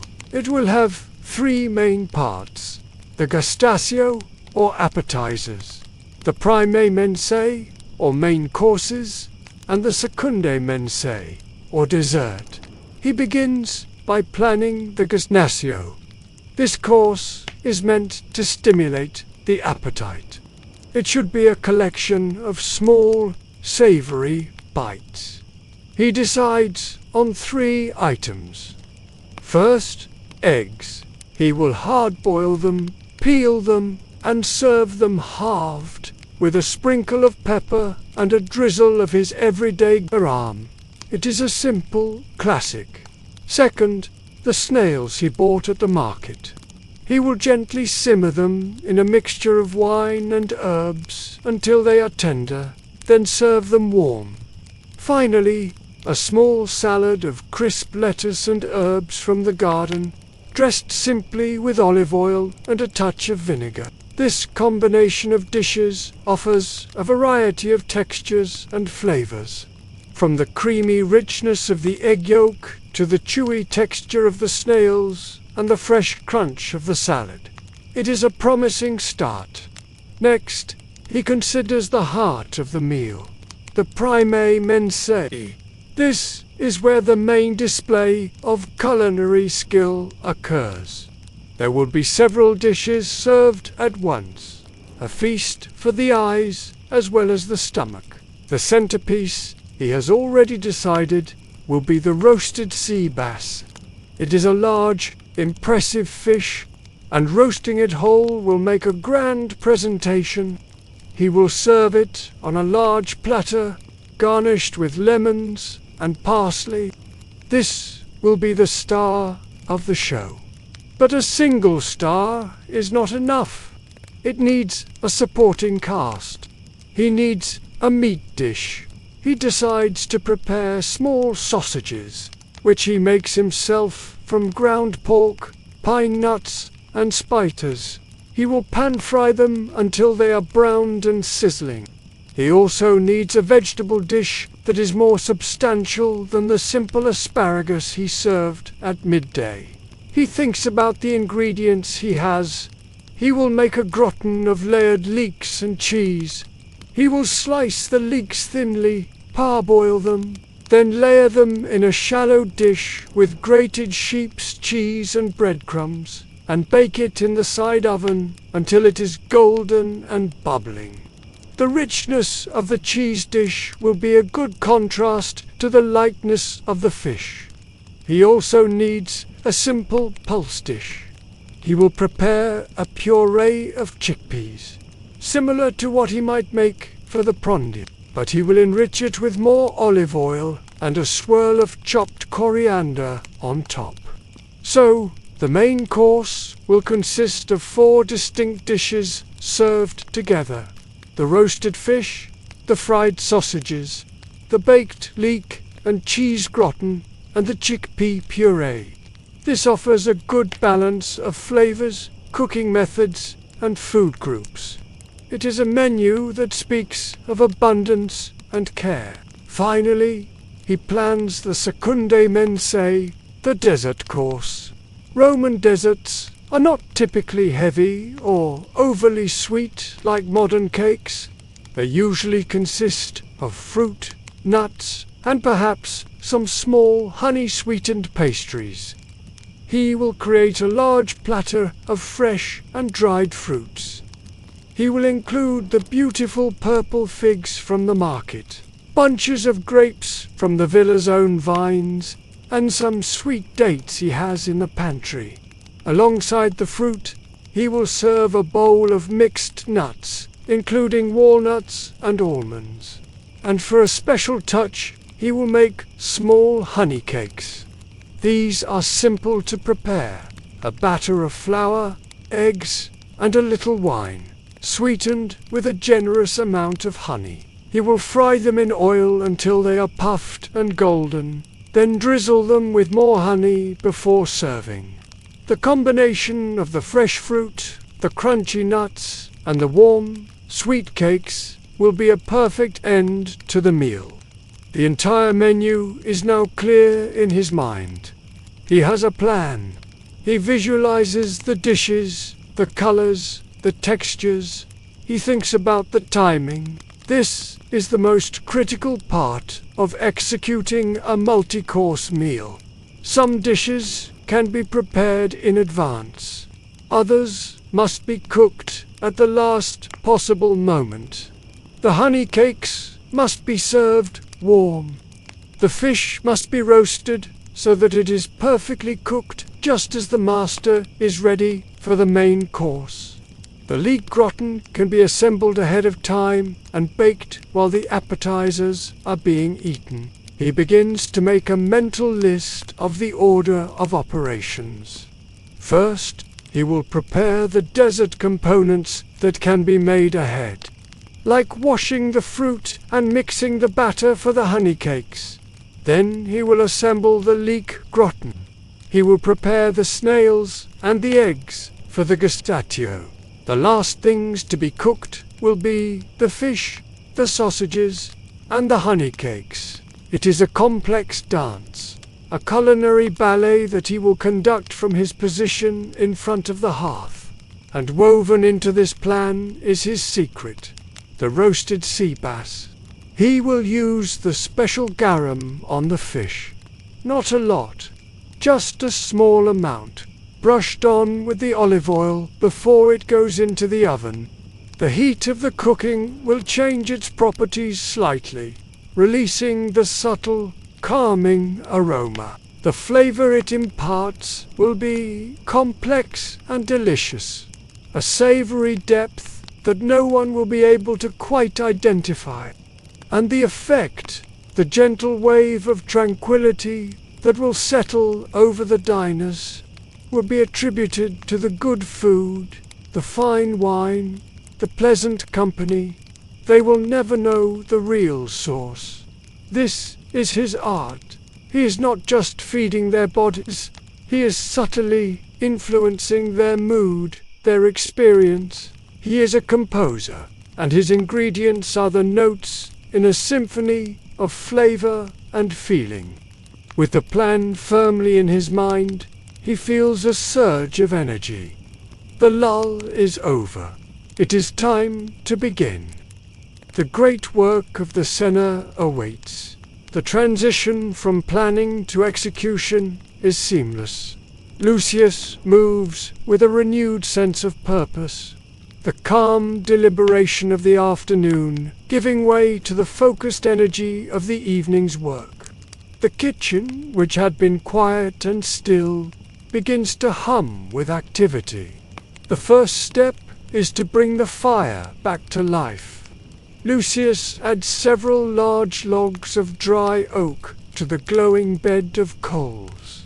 He uses a bellows to pump air onto the coals, and they respond with a satisfying roar, flames licking up around the fresh wood. The hearth is once again the blazing heart of the room, casting a hot, flickering light on the stone walls. The heat begins to build, a familiar and welcome sign that the serious work of cooking has started. He begins with the tasks that can be done in advance.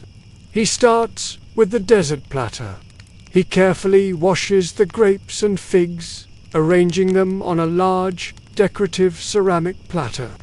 He adds the dates and the mixed nuts, creating a visually appealing composition of colors and textures.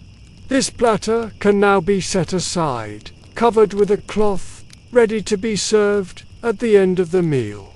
Next, he prepares the batter for the honey cakes. In a large bowl, he mixes the flour, eggs, wine, and honey.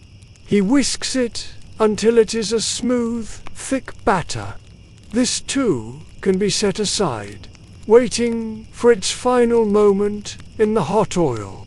Now he turns to the leek gratin, a dish for the main course. He takes the leeks he bought this morning and slices them into thin rounds.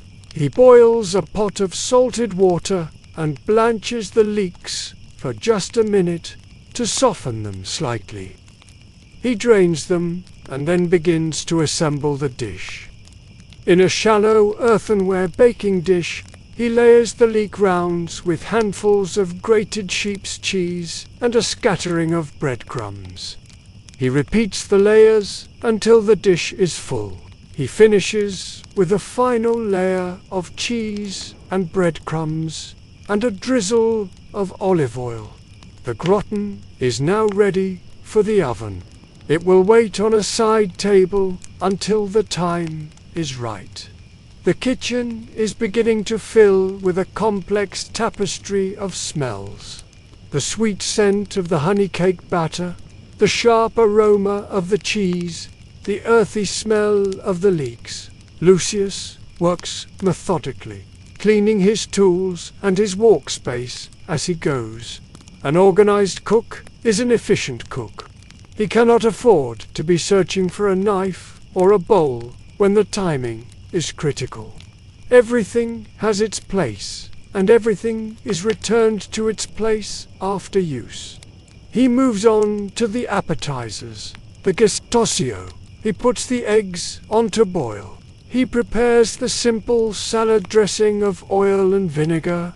He washes and dries the lettuce leaves, but he will not dress them until the last minute to prevent them from wilting. He takes the snails and puts them in a small pot with white wine, garlic, and herbs.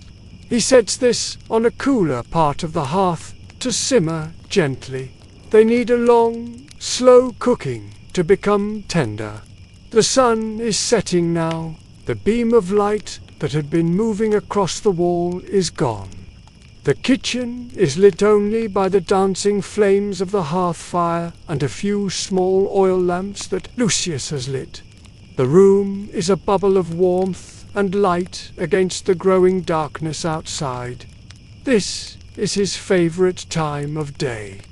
The world outside is winding down, but his world is reaching its peak of activity. He is in complete control, the master of his small, hot, and fragrant universe. He prepares the small pork sausages for the main course. He takes the ground pork that he prepared a few days ago and mixes it with toasted pine nuts, pepper, and a little fennel seed. He shapes the mixture into small, fat sausages with his hands. He places them on a plate, ready to be fried. The rhythm of his work is like a symphony. Each task is a different instrument, and he is the conductor, bringing them all in at the right time to create a harmonious whole. The chopping of vegetables is the percussion. The sizzle of the pan is the sharp sound of the brass. The gentle bubbling of the pot is the steady murmur of the strings. He moves between the different stations, the chopping block, the hearth, the side tables, with an economy of motion that is almost like a dance. Finally, it is time to turn his attention to the centerpiece, the roasted sea bass. He retrieves the fish from the cool stone slab. He unwraps it from its damped cloth. The skin is cool and clammy to the touch. He places it in a large, shallow baking dish. he mixes a small amount of olive oil in a bowl. Then, with a quick, furtive glance towards the kitchen door, he takes out the small jar of his secret garum. He adds just a few drops to the oil. It is all that is needed. He stirs the mixture together. The oil now has a slightly darker, richer color. Using a small brush made of bound twigs, he paints the entire surface of the fish with the oil and garum mixture. He makes sure to coat it evenly, the shimmering liquid highlighting the pattern of the scales. The herbs inside the cavity and the subtle magic of the garum will now work together, infusing the flesh of the fish with a unique and unforgettable flavor. The fish is ready. He will wait for the signal from the dining room, the moment when the master and his guest have finished their appetizers, before he places it in the hot oven. Everything is in place. The components of the meal are all prepared, waiting like actors in the wings, ready for their cue. Lucius feels a deep sense of satisfaction. The plan he made in his mind is now a physical reality, laid out before him in his kitchen. The most challenging part is yet to come, the final cooking and timing. But he is ready. He stands for a moment, wiping his hands on a cloth, surveying his work. The kitchen is hot. It is filled with wonderful smells, and it is alive with the promise of the feast to come. The moment of transition arrives with the silent appearance of the serving girl. She stands at the doorway, a clear signal that the master and his guest are seated in the triclinium and are ready to begin their meal. The gustaccio must now be served. The carefully planned symphony must begin its performance. Lucius moves with swift precision. The time for slow, meditative work is over. Now, every second counts. His first action is to place the leek and cheese gratin into the hot side oven. It will bake while the first course is being eaten, and it will be perfectly golden and bubbling when the main course is ready to be served. With that underway, he focuses entirely on the appetizers. The eggs have finished boiling and have been cooling in a bowl of cold water. He quickly and expertly peels them, the shells coming away in large, clean pieces. He slices each egg in half, lengthwise, revealing the bright, perfectly cooked yolks. He arranges the halves on a small platter, yolk side up.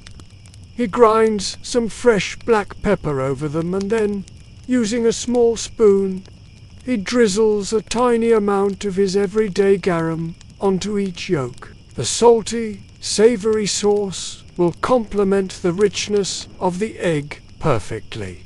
Next, he turns to the salad. He places the crisp, dry lettuce leaves and herbs into a bowl.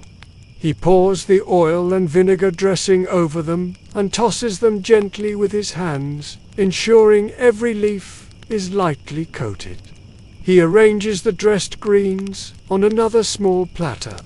The salad must be served immediately, before the leaves have a chance to wilt.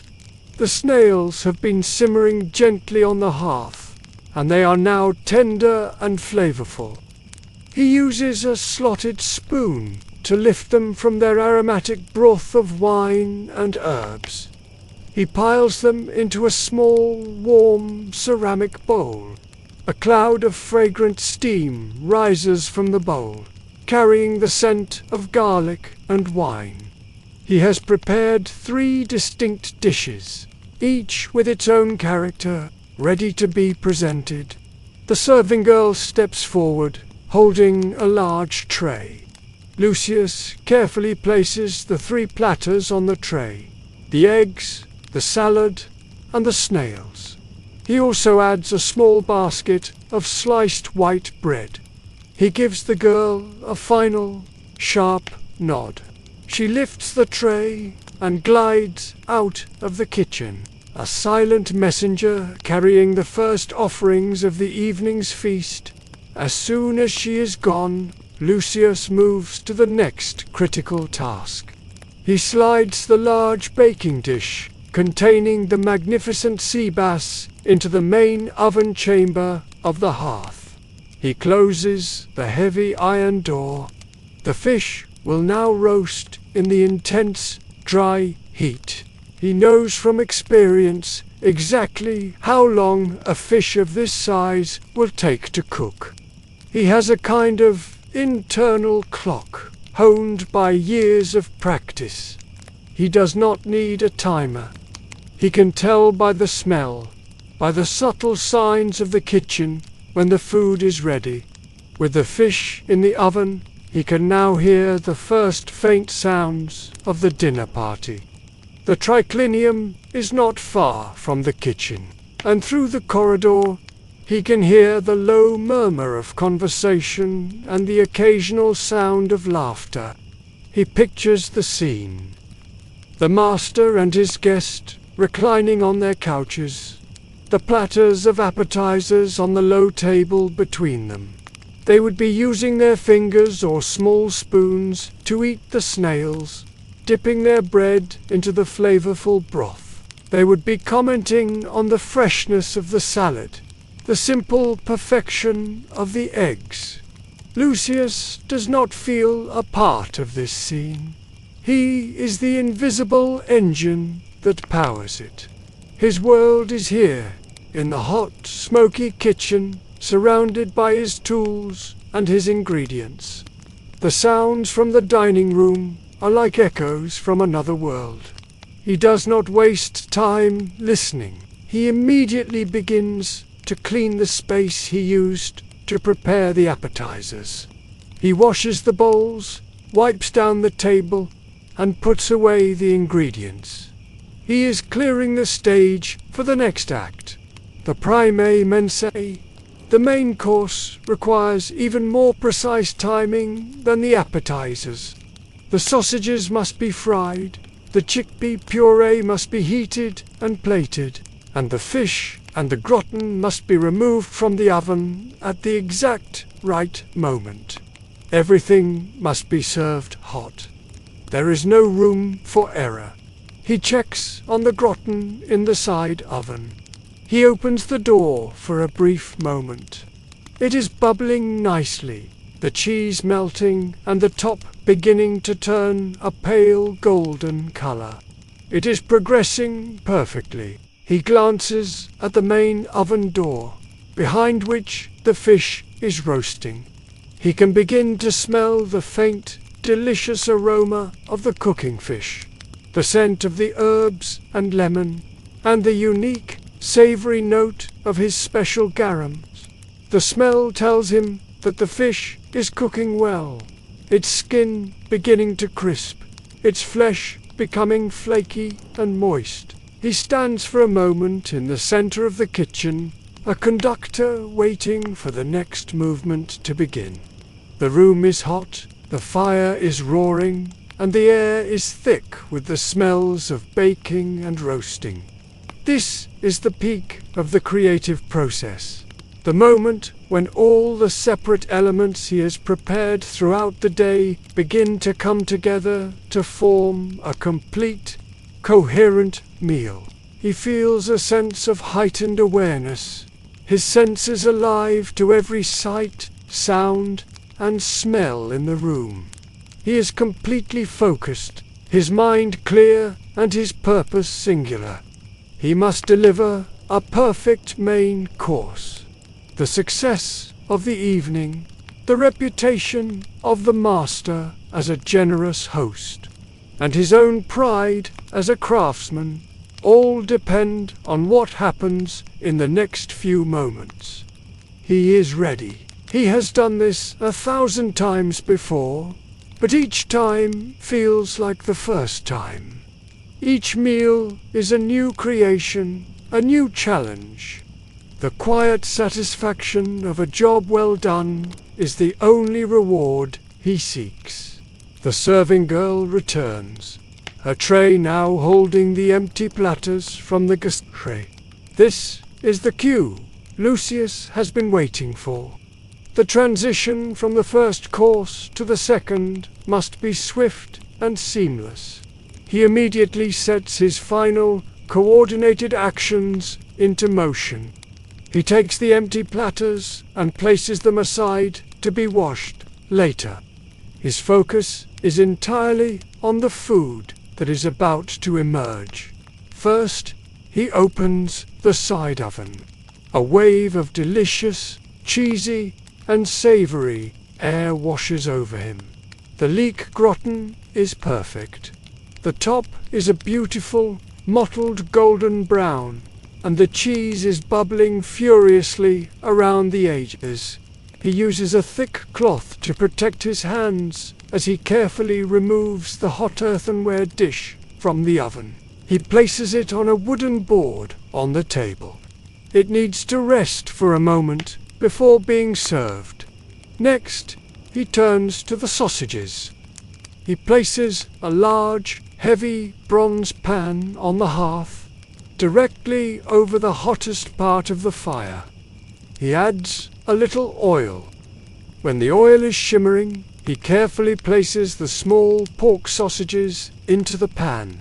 They immediately begin to sizzle and spit, the sound filling the kitchen. He uses a long fork to turn them, ensuring they brown evenly on all sides. The smell of the frying pork, mixed with the fennel and pine nuts, is rich and enticing. While the sausages cook, he tends to the chickpea puree. He has it in a small pot, and he places it on a warmer section of the hearth to gently heave through. He stirs it to ensure it does not stick. He does not want it to be piping hot, just pleasantly warm. The serving girl is already standing by with a new, larger tray, ready for the main course platters. Lucius now moves to the main oven. It is time for the star of the show to make its appearance. He opens the heavy iron door. The heat that billows out is intense. The aroma is magnificent. It is the smell of the sea, of roasted herbs, of lemon, and underneath it all, that uniquely complex and savory scent of his secret garum. The fish is cooked to perfection. The skin is crisp and golden, and the flesh has just begun to pull away from the bones, a sure sign that it is done. He carefully slides the large baking dish out of the oven. The fish is glistening. Its eyes have turned white, and the smell is almost intoxicating. He knows, with the certainty of a master craftsman, that the subtle, calming properties of his special ingredient have been perfectly preserved through the cooking process. The master and his guest will not know why they feel so content, so at ease. They will simply enjoy the wonderful meal. Now, the final assembly. It is a race against time to get everything onto the platters while it is at its peak. He takes a large, long platter for the fish. With the help of 2 large spatulas, he carefully lifts the whole roasted sea bass from its baking dish and places it in the center of the platter. He garnishes it with fresh sprigs of parsley and the lemon wedges he had set aside. The presentation is simple but dramatic. The fish looks like a king on its ceramic throne. He spoons the warm chickpea puree into a decorative bowl and creates a swirl on top with the back of the spoon. Then scatters the chopped coriander over it. The sausages are now perfectly browned and cooked through.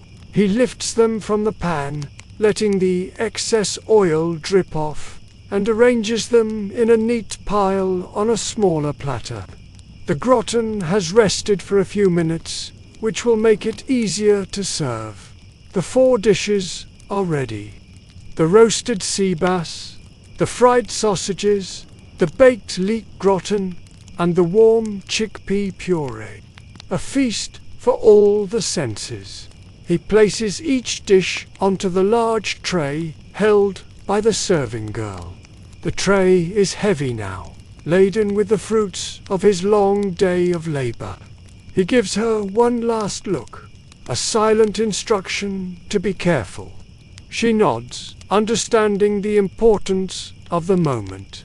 She lifts the tray with practiced ease and walks out of the kitchen, her steps measured and smooth.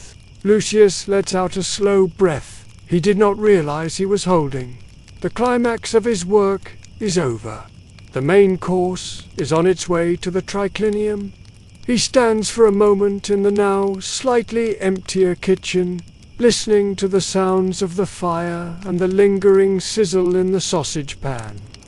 He feels a quiet pride. He has done his best. He has orchestrated a complex meal and delivered it at the precise right moment. He imagines the scene in the dining room as the serving girl enters with a laden tray. He pictures the look on the guest's face as he sees the magnificent fish. He can almost hear the appreciative murmurs as they taste the different dishes. They will praise the master for his hospitality, for the quality of his cook, and the master will accept the praise, perhaps without a single thought for the man in the hot, smoky kitchen who made it all possible. Lucius does not feel resentment. He feels a sense of detached professionalism. He has performed his function. He has done it well. He turns his attention to the next and final culinary task of the evening, the dessert, the honey cakes. The most challenging part is over, but the performance is not finished until the final note has been played. With the main course served, the pace in the kitchen slows once more. There is a brief window of time before the dessert course will be needed. Lucius uses this time to begin the long process of cleaning up. He fills a large basin with hot water from the cauldron over the hearth and begins to wash the numerous pots, pans, and bowls he used for the main course preparation. The work is methodical and soothing after the high-pressure intensity of the final plating. The scrape of the cloth against the bronze and clay, the sloshing of the water, these are familiar, comforting sounds. As he washes, he keeps an ear open for the sounds from the dining room. He can hear the low, continuous murmur of conversation. The meal is clearly a success. There are no raised voices, no sounds of displeasure. This is good. It means the master and his guest are content, lingering over the food, enjoying the atmosphere. This is the effect he aims for, an evening of pleasant, unhurried enjoyment. He knows that his secret ingredient, the special garum on the fish, is playing its part in creating this atmosphere of calm and well-being. It is a satisfaction that only he can feel. The serving girl returns, this time with the empty main course platters. He looks at them with a professional eye. The fish has been completely eaten. Only the skeleton and the head remain.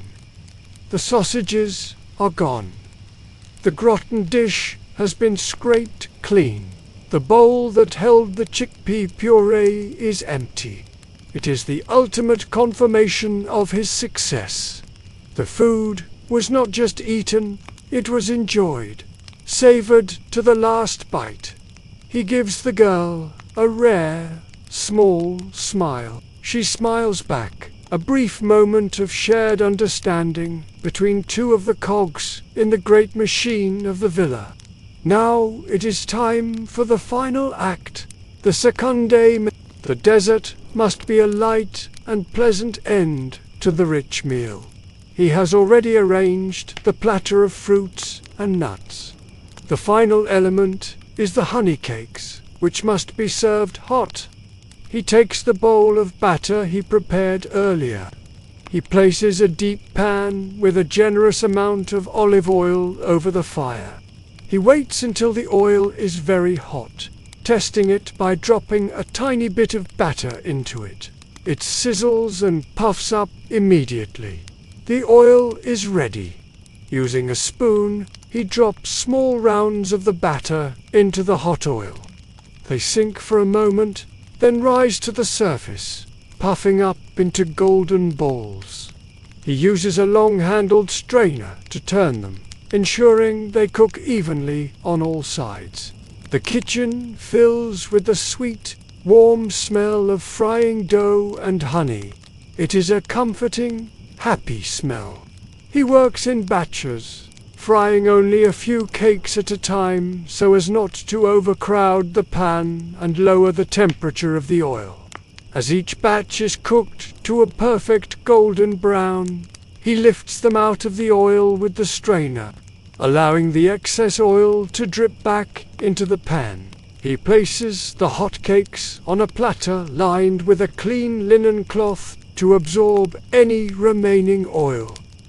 When all the batter is used and he has a small mountain of the golden, puffy cakes, he performs the final step. He takes the jar of honey from the pantry, the thick, dark honey from the villa's own bees. He warms it slightly by the fire to make it more liquid. Then he drizzles the warm honey generously over the entire pile of hot cakes. The honey glistens in the firelight, coating each cake in a sweet, sticky glaze. The dessert is now complete. The platter of fresh fruits and nuts offers a clean, natural sweetness. The honey cakes offer a warm, comforting, and more indulgent sweetness. The contrast is deliberate, offering a choice to the diners. He places the platter of honey cakes and the platter of fruit onto the final tray. He nods to the serving girl. She takes the tray and departs for the last time on her journey to the triclinium. The culinary part of the evening is now officially over for Lucius. He has sent out the final dish. The rest of the evening for the master and his guest will be filled with more wine and conversation. But his work is done. He feels a great sense of release, the tension of the long preparation and service draining away from him. He is left with a deep, quiet feeling of accomplishment. He has taken the raw materials of the earth, the fish from the sea, the vegetables from the garden, the grain from the fields, and he has transformed them into a multi-course feast, a display of civilization and artistry. He has fed the household from the highest to the lowest. He has deployed his secret art, bringing not just flavor but also peace to the master's table. He stands in the middle of his kitchen, a general surveying a battlefield after a hard-won victory.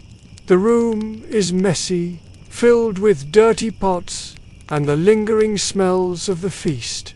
But it is a good mess.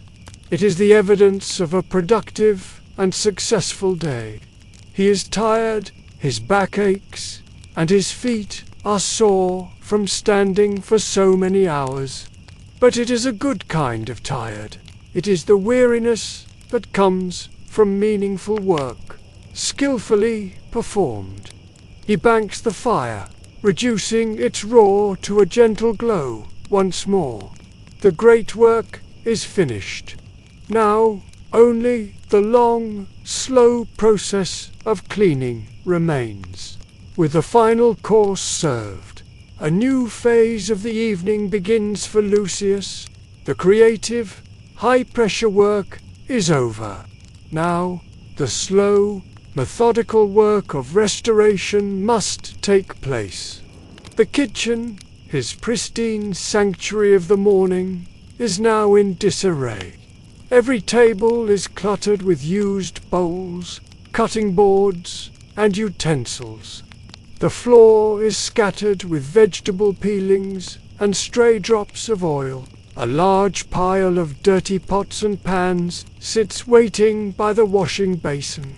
The air, while still filled with the lingering aromas of the feast, is also thick with smoke and steam. Lucius does not see it as a mess. He sees it as the natural aftermath of creation, like the wood shavings on a carpenter's floor. His task now is to return the space to its state of readiness, to prepare it for the next day, when the entire cycle will begin again. He starts with the largest items. He tackles the pile of pots and pans. He uses a scraper to remove any burnt-in food. He scrubs each one with a coarse cloth and a mixture of sand and hot water. The work is hard on his hands and back. The large bronze pans are heavy, and the baked-tanned food from the gratin is stubborn. But he works with a steady, uncomplaining rhythm. There is a simple satisfaction in the act of cleaning, of bringing order back from chaos. He watches the dirty, greasy water wash away, revealing the clean, gleaming surface of the metal and clay beneath. As he works, the sounds from the triclinium become more subdued. The animated conversation of the meal has given way to a lower, more relaxed murmur. He can hear the clinking of wine cups. The evening is winding down.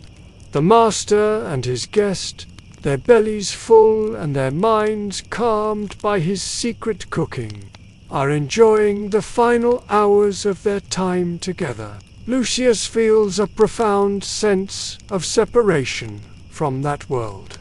They are in the light, reclining on soft couches, enjoying the fruits of his labor.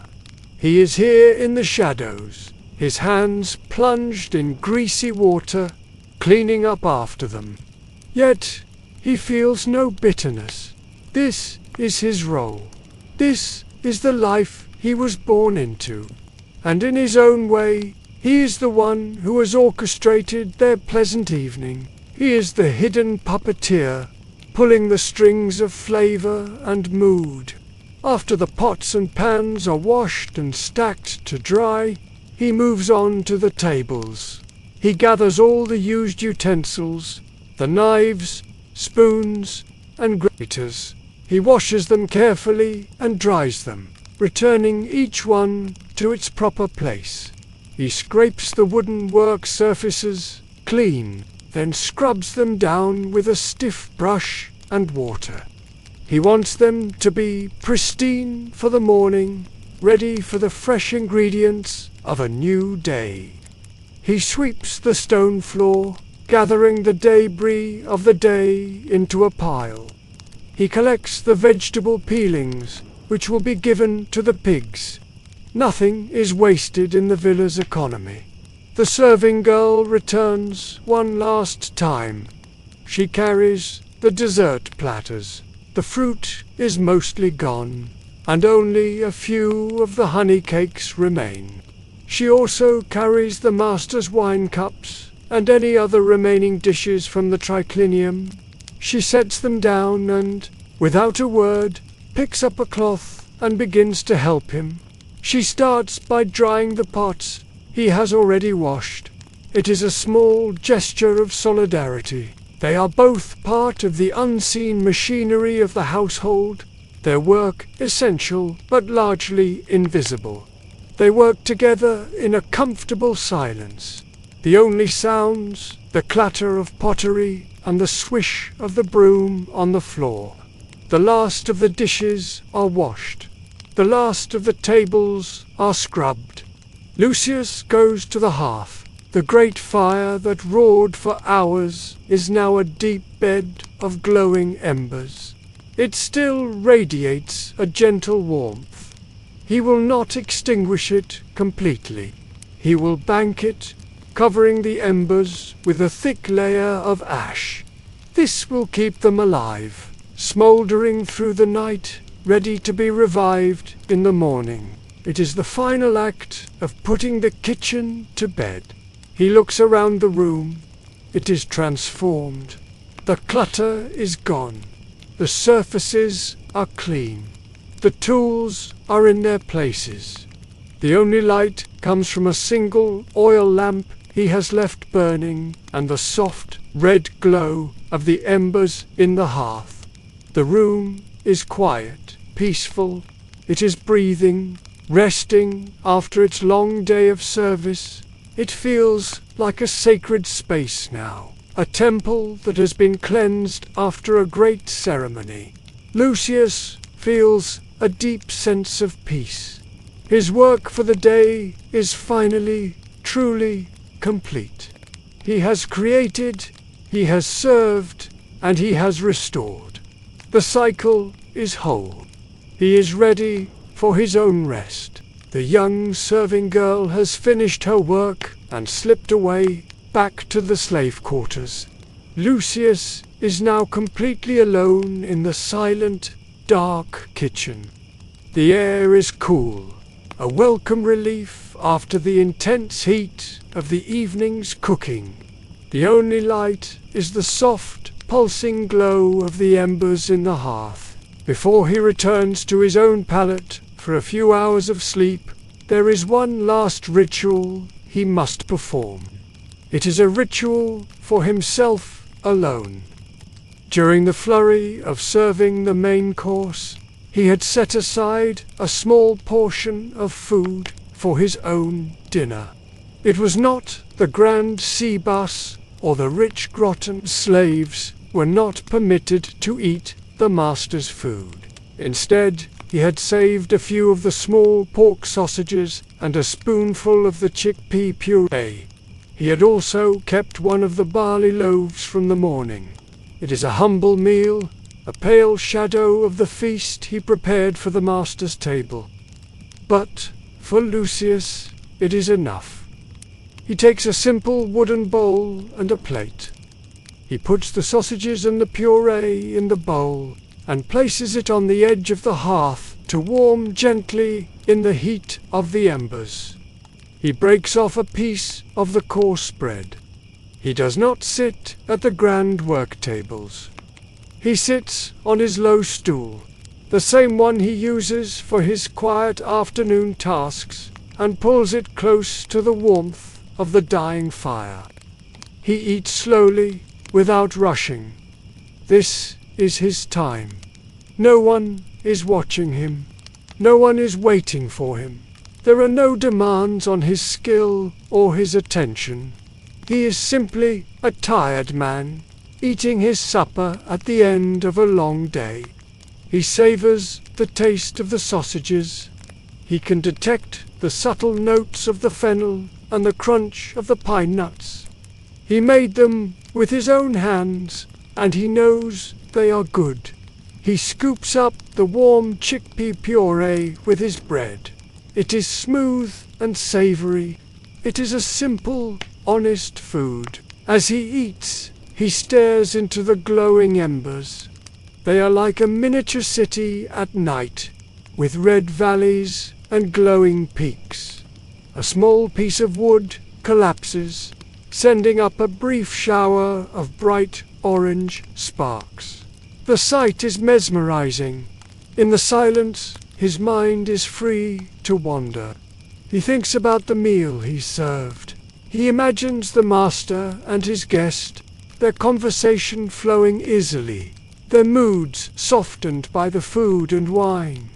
He wonders if the guest complimented the cook. He wonders if the master felt a sense of pride in the quality of his household. He wonders if the subtle influence of his secret garum had its intended effect, smoothing over any potential disagreements in the business discussion, fostering a sense of harmony and goodwill. He will never know for sure, but he allows himself to believe that it did. He believes that his secret art has a real, tangible effect on the world, even if he is the only one who knows it. This belief gives him a sense of purpose that transcends his role as a simple slave. He is not just a cook, he is a purveyor of peace. He finishes his meal. The small portion of food has filled him, giving him the strength he will need to wake up in the pre-dawn darkness and do this all over again. He feels a profound sense of contentment. It is not happiness. Happiness is a fleeting, frivolous emotion. This is something deeper. It is the quiet satisfaction of a life lived with purpose, of a craft practiced with skill and dedication. He has a secret, he has a legacy, and he has his work. In a world that gives him nothing, he has created these things for himself. He sits for a while longer, just watching the embers fade. The red glow slowly softens, the edges turning to grey ash. The warmth on his face lessens. The kitchen grows cooler, darker. It is time to go. He rinses his own bowl and plate, leaving them to dry on the rack. He leaves the kitchen exactly as he wants to find it, in the morning, clean, orderly, and at peace. He takes one last look round the shadowy room, his kingdom. He feels a sense of ownership, of belonging, that he feels nowhere else in the villa. This room knows his secrets. It has witnessed his triumphs and his frustrations. It is a silent partner in his life's work. With a final, quiet nod to the darkness, he turns and leaves, closing the heavy wooden door gently behind him. The kitchen is now truly asleep, waiting for him to come and wake it in a few short hours. The walk from the kitchen back to the slave quarters is a journey through a different world. The villa, which was a bustling hive of activity during the day, is now profoundly still. The corridors are dark and silent, the air cold. Lucius walks without a lamp, his feet sure on the familiar stone floors. His eyes have adjusted to the deep darkness, and he navigates by memory and touch, his hand occasionally brushing against the cold wall. The only sounds are the soft whisper of his own footsteps and the distant chirping of crickets from the gardens outside. It is as if the great house is holding its breath. He passes the doors to the triclinium. He can see a faint sliver of light from under the door, and hears the very low, sleepy murmur of the master's voice. They are still there, lingering over the last of the wine. But the energy of the party is gone. Soon, they too will retire to their soft beds in their private chambers. Lucius continues on his way, a shadow moving through a sleeping giant.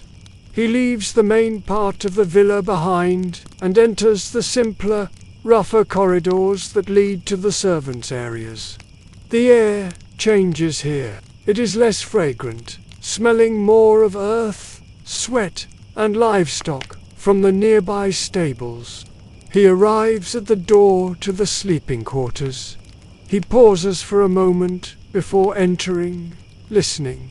He can hear the soft, rhythmic breathing of the other slaves. Someone coughs in their sleep. It is the same soundscape that he wakes to every morning. He pushes the heavy wooden door open just enough to slip through, then closes it quietly behind him. The room is dark, filled with the sleeping forms of his fellow slaves on their straw pallets. The air is thick with the scent of sleep.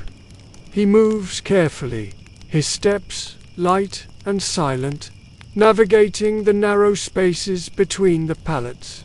He knows this geography by heart. He arrives at his own small space against the far wall. It is nothing more than a thin mattress of straw and a single wool blanket. It is his only private space in the world, and it is not private at all. He sits down on the edge of the pallet. The straw rustles softly beneath him. He is every muscle in his body aches from the long hours of standing, lifting, and chopping. His mind, however, is calm. He unties his tunic.